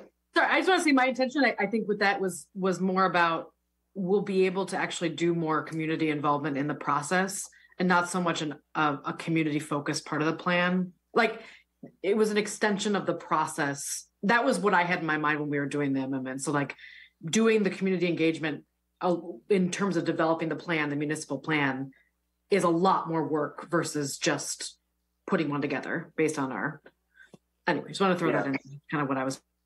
Thanks. Yeah, I want to, I know this is how I initially framed it, and I think I probably misspoke in the way that I initially talked about this, that you could divide it cleanly between municipal and community. I don't think that's really the case. I think it's, as we get more money, we have the ability to do a more complex and robust plan. It will absolutely be about the municipality. It will be about the community to some degree as well. And it's not that once we hit a certain threshold, now we can address community actions. A sustainability plan is necessarily going to suggest things like ordinances that the city can put in place, or, you know, if Fitchburg had its own transit system, that's something that would be included in a sustainability plan, and that is going to impact community emissions.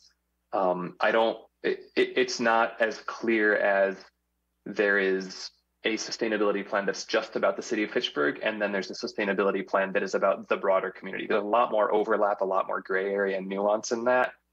And so it's not so much that we are or are not considering community emissions. It is like, yeah, thanks, Gabriella. It's about involving the community and making sure that if we have a larger budget, it'll be easier to engage community individuals, get more outreach, more feedback, more community organizations, and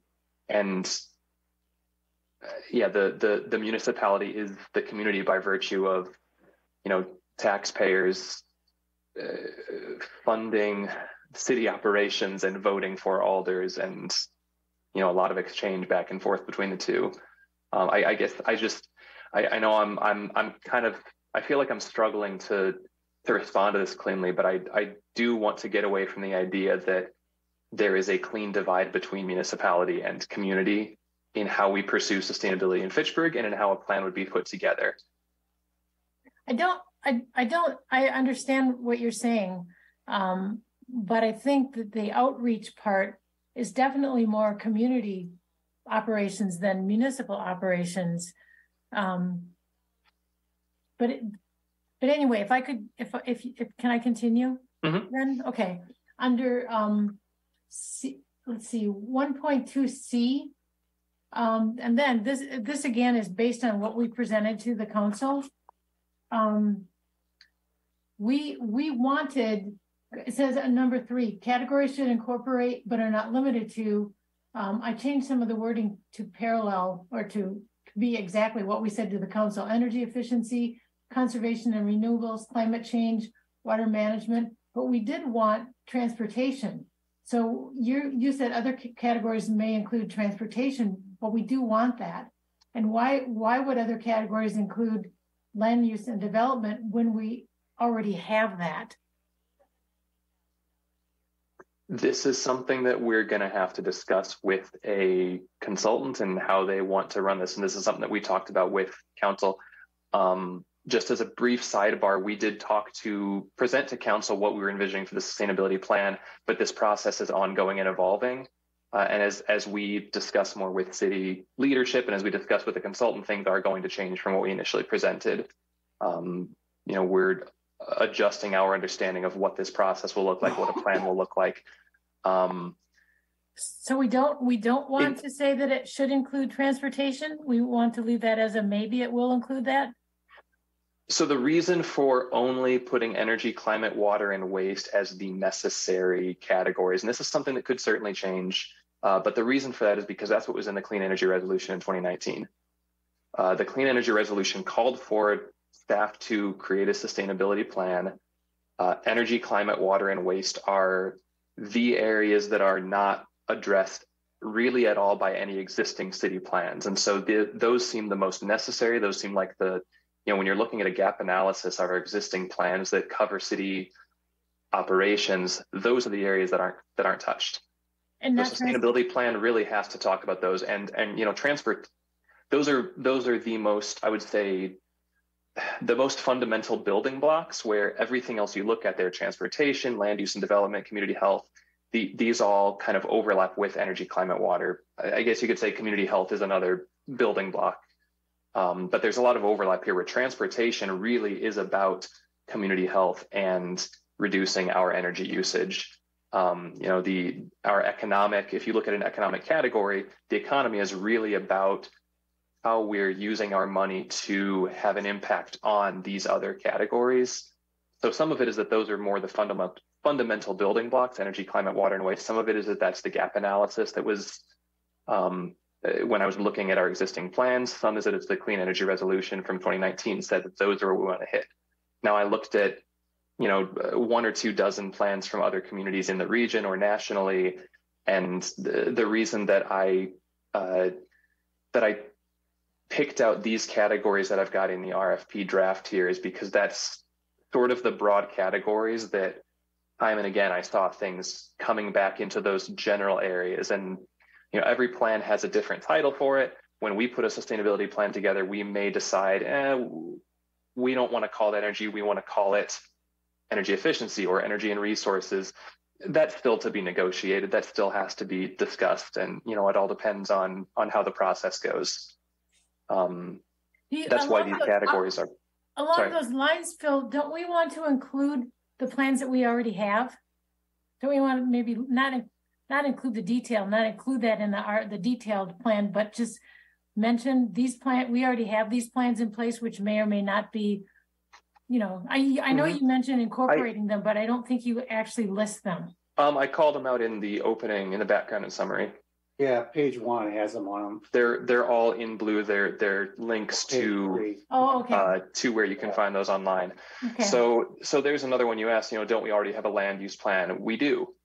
And something that we'll have to talk about as well with a consultant is in areas where there are topics that are sustainability related, but we already have a plan that addresses them. The question is, do we just not touch those with the sustainability plan? Yeah. Because we want this really to just fill in the gaps. Do we create some overlap? Do we point to those existing plans? Do we try to come up with recommendations in this plan that push those even further? There's several different options for how we handle that kind of a Venn diagram overlap. That's one where I don't want to. I still want to speak with city leadership about that, with some other staff members. With Ben and I really haven't had a chance to talk about this yet because once I started putting this RFP together, it was right around the time I was going out on parental leave, so we haven't really gotten a good conversation on it.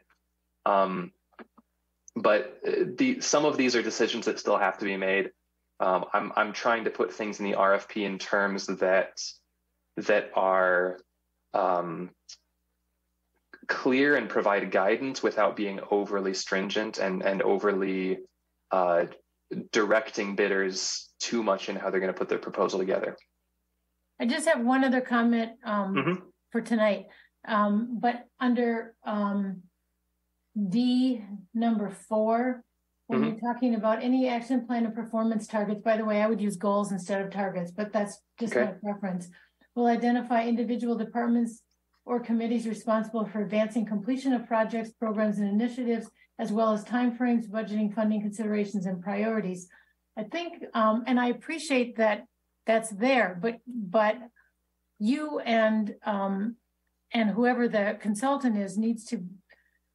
I think it's difficult when you have volunteer committees to put them under some, and they meet, infrequently, to put them under some kind of a constraint of time frame and project list. I mean, I think that would be, I think that's expecting too much of volunteer committees.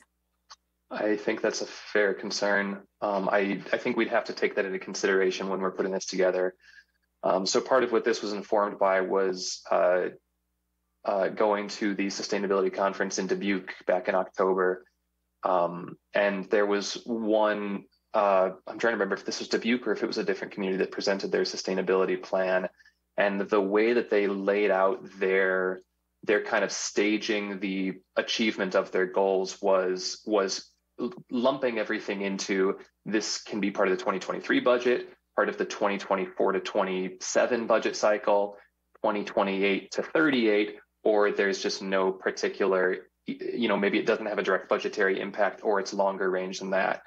I really liked that. I thought it makes it really clear, and it gives us clear steps. What do we think are either the most urgent or the lowest hanging fruit that we can accomplish right away?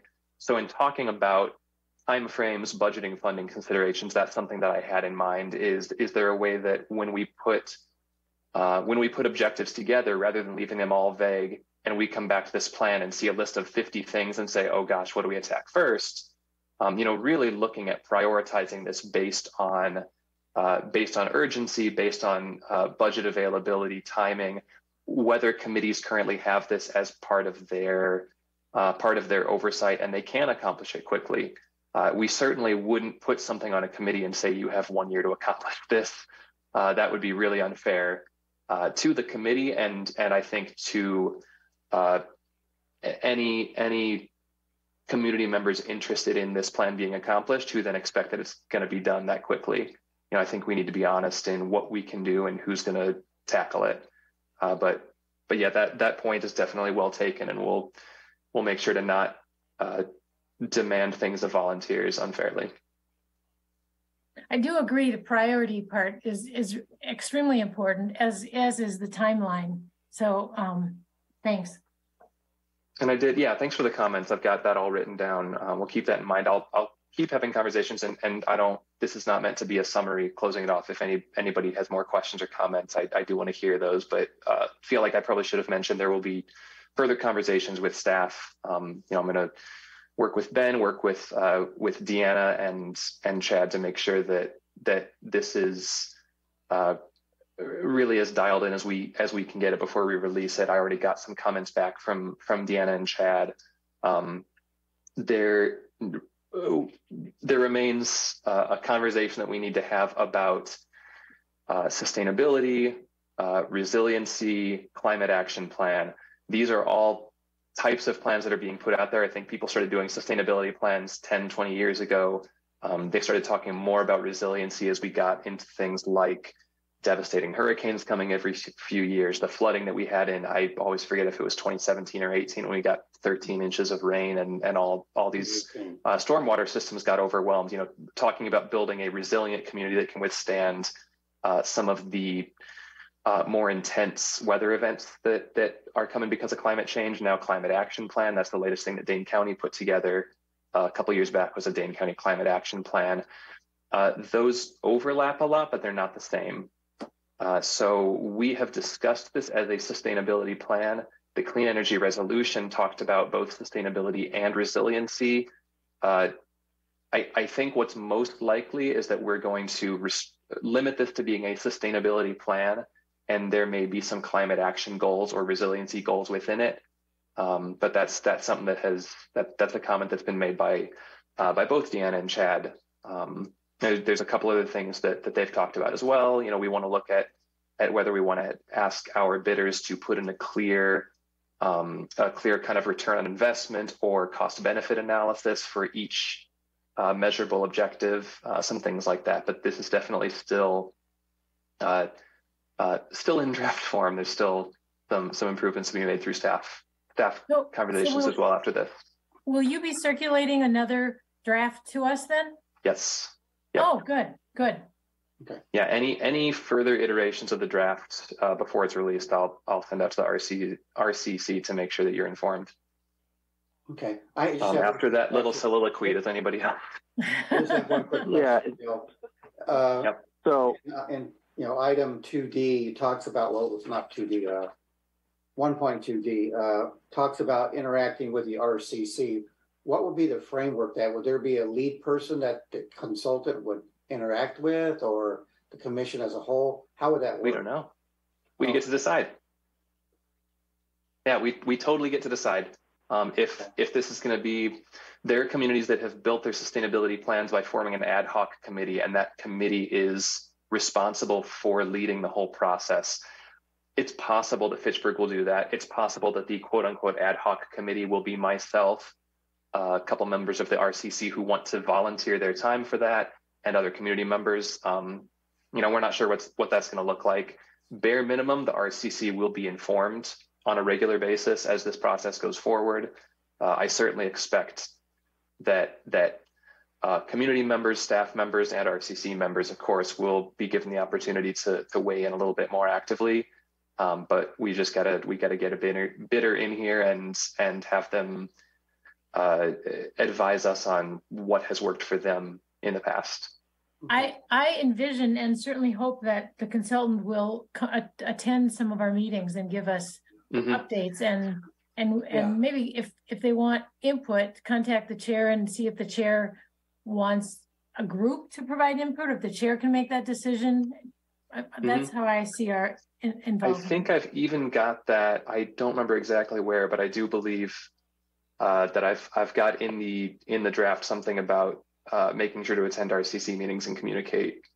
Oh, here we go. 1.3 project deliverables. Consultant should budget for an appropriate number of meetings with the RCC to build the plan.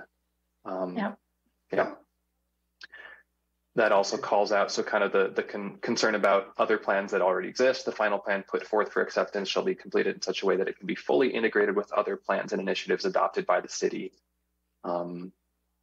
I can't claim credit for a lot of this. I did my homework and built this off of other RFPs that the city's put out and some neighborly sustainability plan RFPs from some of our Dane County neighbors. So they've thought through a lot of these things already as well, and made it a lot fewer items that I might let fall through the cracks.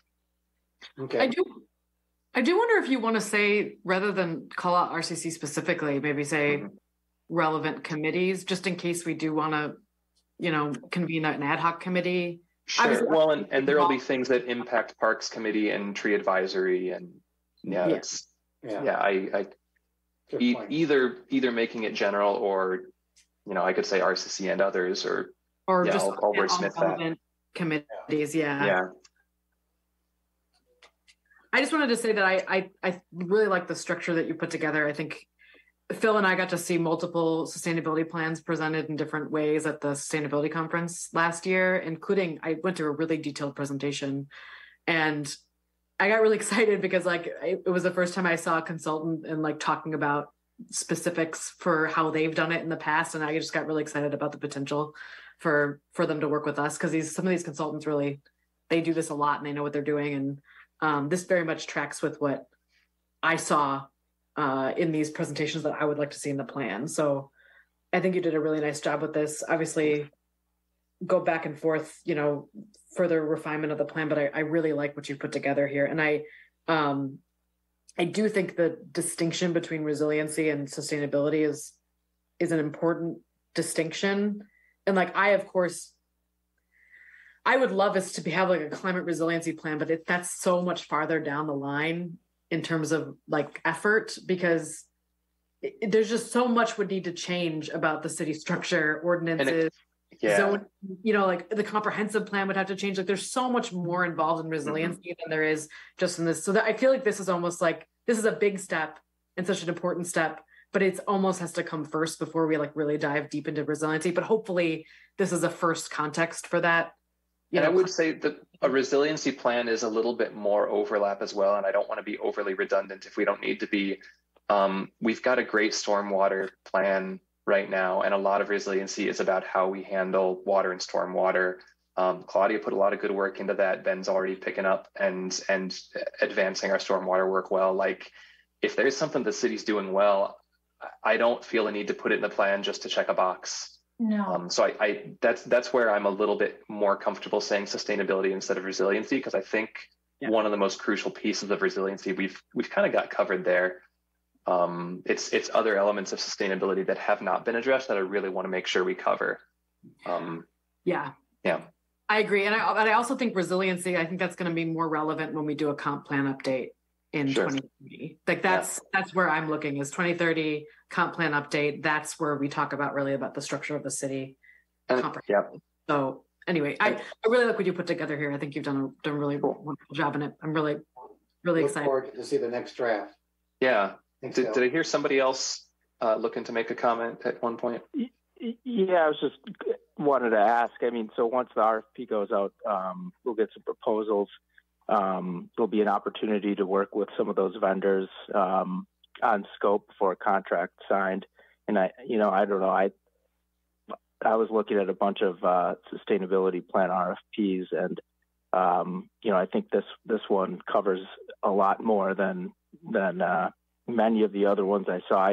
I'd be curious, make a couple rounds of edits and just get it out there. And I think seeing what the vendors provide, will provide another good point of discussion to see, okay, what are they gonna do for us, and then that'll also give the opportunity to work back and forth with them to make sure that the scope is what we want it to be. But yeah, I think it's definitely looking good. Awesome, thanks. Yeah, I'd rather be a leader on this. It's kind of nice to be one of the first cities to put a plan out there, but the benefit of others having gone before is now we get to learn from what they've done, and can make it a little bit more robust and say, ooh, here's what worked that we really liked. I want to be careful to avoid the pitfall of trying to do everything when we don't need to. I've talked to one sustainability person, not going to call it any particular community, but I talked to one sustainability person who said, yeah, we've got a sustainability plan. It's great. We're redoing it, and we're really carving a lot of stuff out. We're simplifying it because it was so complicated. It was so difficult to track. And we really need to pare our 40 or 50 action items down to like 3 or 4 that are really more high level and achievable. Because it just got, it's something that I'm gonna have to be careful about is not trying to bite off more than we can chew. We're a city of 30,000, and there's a lot of stuff that we can do, but not everything. And really keeping that in mind. The last thing, I think we are currently well over time. Bill, I just wanted to comment on that last statement that you made. Yeah. I think you need to emphasize that we're a city of 30,000, whatever we are, and it's important that the plan is achievable, so that whoever it is doesn't go out and develop a plan that's just absolutely. I've seen some of those, and they're just ridiculous, and they become worthless. Yeah, we're not going to set a criteria of every city building gets retroactively made LEED platinum. Some cities can make that happen. Fitchburg is not going to be one of them. Yeah. There are big things we can do. The last thing is I just want to make sure to talk about now, just rather than verbally going through all this, let me just share my screen here. The timeline. This is a pretty crucial thing to talk about. Is what do the next steps look like, and ultimately what's the larger timeline. The way I had this envisioned was that I would kind of have to draft. I was hoping. I think this was when I wasn't exactly sure what my leave was going to be like, and thought I'd be back a week or two earlier maybe, and be able to have the RFP ready and released by January 16. I think releasing it by the end of this month is very doable. I'd love to get it done by 2 weeks from today. But generally, January RFP release, trying to get bids in February into early March, have interviews before we get to the spring equinox, ideally, and then start this project in April or May once we've gotten legalese, signatures, contract agreements, all that kind of stuff figured out. This will be something to figure out. What I put in here is that I expect it'll be an 18-month process. I have seen cities go anywhere from 12 months to even 3 years on this. If they're doing 3 years, a lot of that is handled by an ad hoc committee. They're not bringing in a consultant for that much time. One of the comments that I got internally was a plan lasting longer than 12 months can kind of drag and get lost in the mix. And so it's better to try to expedite this and see if we can get it done in 12 months. I'd love to do 12, but I also don't want to be overly aggressive on that. So I'm kind of proposing anywhere from 12 to 18 here as the final timeline for completion. But this is sort of what I'm expecting right now for the broader timeline of the RFP release, the responses, and then getting the plan actually completed. So I don't know that I'm necessarily looking for comments, but just wanted to make sure that was clear in case you hadn't gotten that far in the draft. That's what we're looking at right now. So that by the middle or end of next year, we should have this done and be able to start presenting it to committees, to community orgs, to council. Okay. Thanks, Phil. You want to move on to your next item? Thanks. Meeting the clean energy resolution goals. Yeah, so that one, oh boy, I really took us over time. I can make this one short. I would propose we push off a more detailed discussion of this to February or March. Today is actually my first day back in the office after kind of choppy 12 weeks of parental leave. So I've not been able to, I can give a quick summary. Why don't we just make a motion to delay this discussion? Yeah, I like that idea, Diane. I make that motion. Second. Any discussion? No discussion. All in favor to postpone? Aye. Aye. I'll have a really good one for you next month. You're off the hook this month, Phil. Motion passed. All right, Ben, spring water cleanup and shred event planning. Yep. So I guess this is more for the waterway cleanup. We did have a date for the shred event. I believe that was April 29th. And I think we even discussed that at the previous meeting. So we'll just talk about the annual waterway cleanup. I don't believe we've picked a date for this. I did just kind of carry over the locations from last year or the last event. I don't know if have you guys been kind of consistent with choosing the same locations, or do you change them up? I was thinking depending on how many volunteers you've gotten in the past, if it would be appropriate to add another location. So just wanted to kind of get your thoughts and then hopefully get a date penciled in. Do you want me to address that? Sure. We don't always do the same locations, but there are some locations that always need cleanup, like Dunn's Marsh until Madison installed that grate. Dunn's Marsh has always needed attention. There were some that we didn't do. I think Quarry Hills has been on there every year, and Swan Creek has been on there. Well, not every year, but for the last several years. Last year, we did not have a cleanup on the Yarmouth Greenway. And I think that could use attention. Usually we wait till the snow melts so we can get a better idea how bad things are, but since we don't have any snow, I guess we can figure that out now. We don't always pick the same weekend. It kind of depends on where spring break falls and what people's schedules are. So I don't know if that helps you out or not. Yeah, so I think April 8th is the day before Easter, so that's probably not a good one. 29th is the shred event, so that would leave April 1st, the 15th, and the 22nd. The 22nd is Earth Day, right? Yes. Yeah, a pretty Yes. good time to do it. So, I mean, That if would be a we good have, day. it would be a good day. Unless there's competing events. I don't know. But yeah, it would make sense. There usually are. Usually the library does something and parks does something. So then, I mean, it would be great to do it on Earth Day, but we're also going to be, the people that we want to help will also be torn in other directions. Right. When is spring break for the schools? Do you know? I just looked it up for the Madison School District. It's March 27th through the 31st. Oh, it's March. That's what it says. Well, what about the 15th? I say 15th. Yeah. I like the 15th. Looking good. Yeah. Okay. Sometimes when we've gotten 15th, all later right.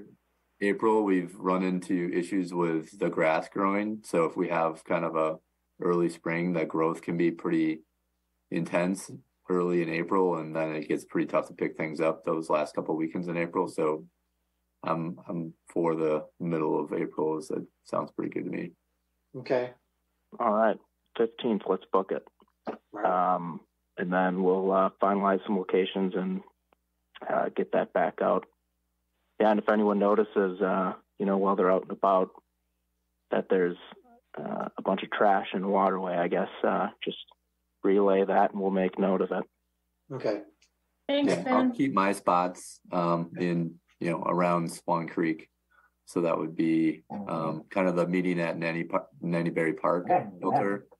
That's my group. Yeah, And I always head up Quarry Hill, so I'll I keep do that that as March. well. I don't think we had All anyone right. doing Yarmouth Greenway. There was some confusion last year about Yarmouth Greenway, so we should either. I have a couple people that might be interested in District 2. Yeah, we didn't do Yarmouth Greenway. I was gone, and the person somebody else got, I think it was Will, got sick, so we didn't get that done last year. There was some confusion last year, but we'll figure that out. Ben, sorry. If you can get the recycling day, save the date sort of up on the website, that would be nice. Because I think it's still the fall day right now. I'll talk about it in my council report. So. All right. Sounds good. All right. Thanks, Ben. All right, Gabriella, you're up next. Yeah, I only have one item since not that much happened in the last month. I was able to get, I worked with Misty to get some money set aside for an intercity transit feasibility study that the Transition Transit Committee was advocating for. And would be focused on, like a civic campus shuttle, to get to the senior center library, as that an idea that's been floating around to see if that's feasible, and then also potentially park and rides and the extension of the Madison Metro route down Fish Hatchery to the civic campus. So that's $25,000 was set aside in the 2022 budget that'll be rolled over into this year, and that did pass. So, and that's the only item that I had to cover. So if there's not any questions, we can move on. Great, thank you. All right. Well, I think we're going to get back on track here. Solid waste. So kind of the big one here is or one of the big things is the calendar wasn't published in the Star. So I guess there's some negotiations that the city is having with the Star due to their distribution. So rather than that, I've reached out to Sprint Print to get a quote to see just how much it would cost to send the calendar along with some other information to the 6,000 or how many ever households that are on curbside recycling. So there is money left over that we're going to roll over from last year that didn't get spent for some public education and outreach. So there shouldn't be any problem funding it. But yeah, so hopefully, I know there's like the 1-page cheat sheet, which I thought would be good. I think the guide might be a little big. It might kind of jack the price up a little bit. So the cheat sheet would maybe be a good replacement.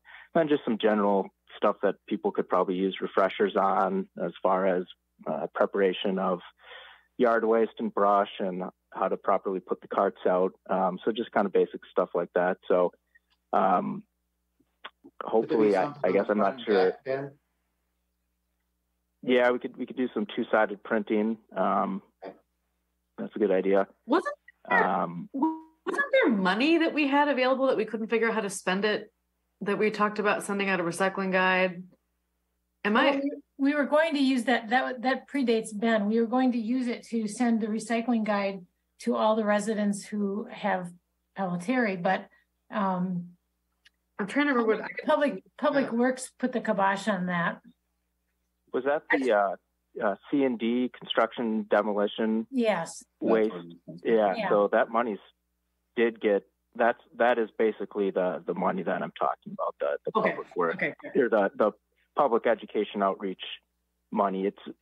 I guess it was kind of supposed to be used for public education and outreach on C&D waste, but I think there's plenty to do both this and still do that. So yeah, that's where that would be coming from. It doesn't, based on what we were told before, it doesn't have to be on construction and demolition waste. It can just be on waste or recycling. But Ben, did the people that are now in Fitchburg, who used to be in the town of Madison, have they already received this information that you're talking about sending out? Yes, so they did, because there was only 12, so I just dropped it off. So they're covered. Okay. I think it's a good idea, and I think it should be out as soon as possible, because based on what I'm seeing in the neighborhood, people don't know when the city's picking up Christmas trees, holiday trees. Yeah. Okay. I guess one other thing is the Mark Hodel had went down to a swap meet at the city of Stoughton. They've got a vendor that actually runs their compost operation called Carbon Cycle Consulting, I believe. And at some point, we're hoping to get them out to the Fitchburg composting facility and see if there's a potential partnership there. Basically, what they do is they'll do all the work as far as turning the piles and that kind of stuff. They even screen it at the end, so you get a nice product free of like the twigs and some of the larger stuff that is in the compost now. And then they take a percentage of it, maybe it's half of it, and then they use that. That's basically their payment. And then the city would get the remaining 50% to basically use for residents or do with whatever they want. So, yeah, looking to see what comes out of that in the next couple of weeks here. That sounds great. Yeah. Yeah, could be cool. We'll have to see. I know the fact that the drop-off site is not staffed could be a potential hang-up in a partnership. But again, they're going to come by and check out the facilities, and we'll just kind of have to talk and see what's possible. Moving on to stormwater, we've got a stormwater study for Seminole Glen. I believe that will be January 31st at 6 p.m. So that's just going to be kind of a introduction and going over some of the preliminary modeling that they're working on. And then, let's see, we're finalizing some data collection and a bid package for pond dredging. So that should hopefully be coming out in February. And then, just kind of working on some, other miscellaneous stuff. So unless there's any questions, I think that can go on to Phil if he's got an update. I suppose he's been at home, so this might be brief. Yeah, well, I've got a sustainability plan RFP draft put together. I can give the very brief update that I was going to for the clean energy resolution, the status there. We have been working with our tech support provider for the city's rooftop solar arrays. Sorry, I might be having a little internet connection problem. I might cut out. The short version is we've been having some problems with our solar panels. We've been trying to get some inverters warranties honored, and we did not get the same solar production last year we anticipated. Probably lost about 8 to 10% of what we were anticipating on the year, and we're trying to figure out how to make sure this doesn't happen again going forward. But I was hoping that we'd be over 40% of our electricity use renewable last year. I think it's going to be more like 36, 37 because of this. We did get 2 brand new inverters on City Hall in our maintenance building, but that has been ongoing for the last several months. So should still have pretty good news when I give the update on our clean energy resolution next month, but not quite as glowing as I would have anticipated, just because we have been having some solar glitches. Okay, thanks, Phil.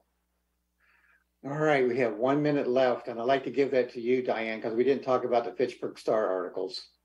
Well, actually, I think we're covered. We had Chris down for February. Okay.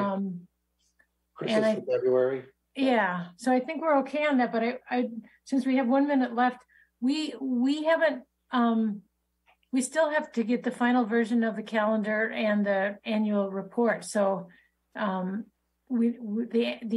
annual report couldn't be finalized at our last meeting because the year wasn't over yet. But we don't have those final versions. So maybe we can put that on for next month. In the meantime, if somebody can send around what months we're meeting in, that would be helpful. And my other request is, could we get the draft minutes circulated sooner so that, the action items that we're responsible for, we know about and we can start working on them? Yeah. Yep. We'll do that. I gave Ben a copy of the updated calendar, so I don't know if, Ben, you have any more edits to it or not. Yeah, I was kind of looking through it. And I'll circulate it. Okay. I'll get that out tomorrow morning. Okay. I will circulate what I have for the STAR schedule. Sorry, I think I had planned to do that and I didn't. But thank you to everybody who signed up. We still have some gaps, but we're okay for a while. All right. Anything else? We're right on schedule. Good job, Gabriella. Woo! Yeah. Didn't think it was going to happen. Wow. Well, thank you, everyone. Thanks. Yep. Thank you. Good night. Bye. Night. Bye. Do you have to officially adjourn at the time? Oh, Oh, yeah. 9 o'clock.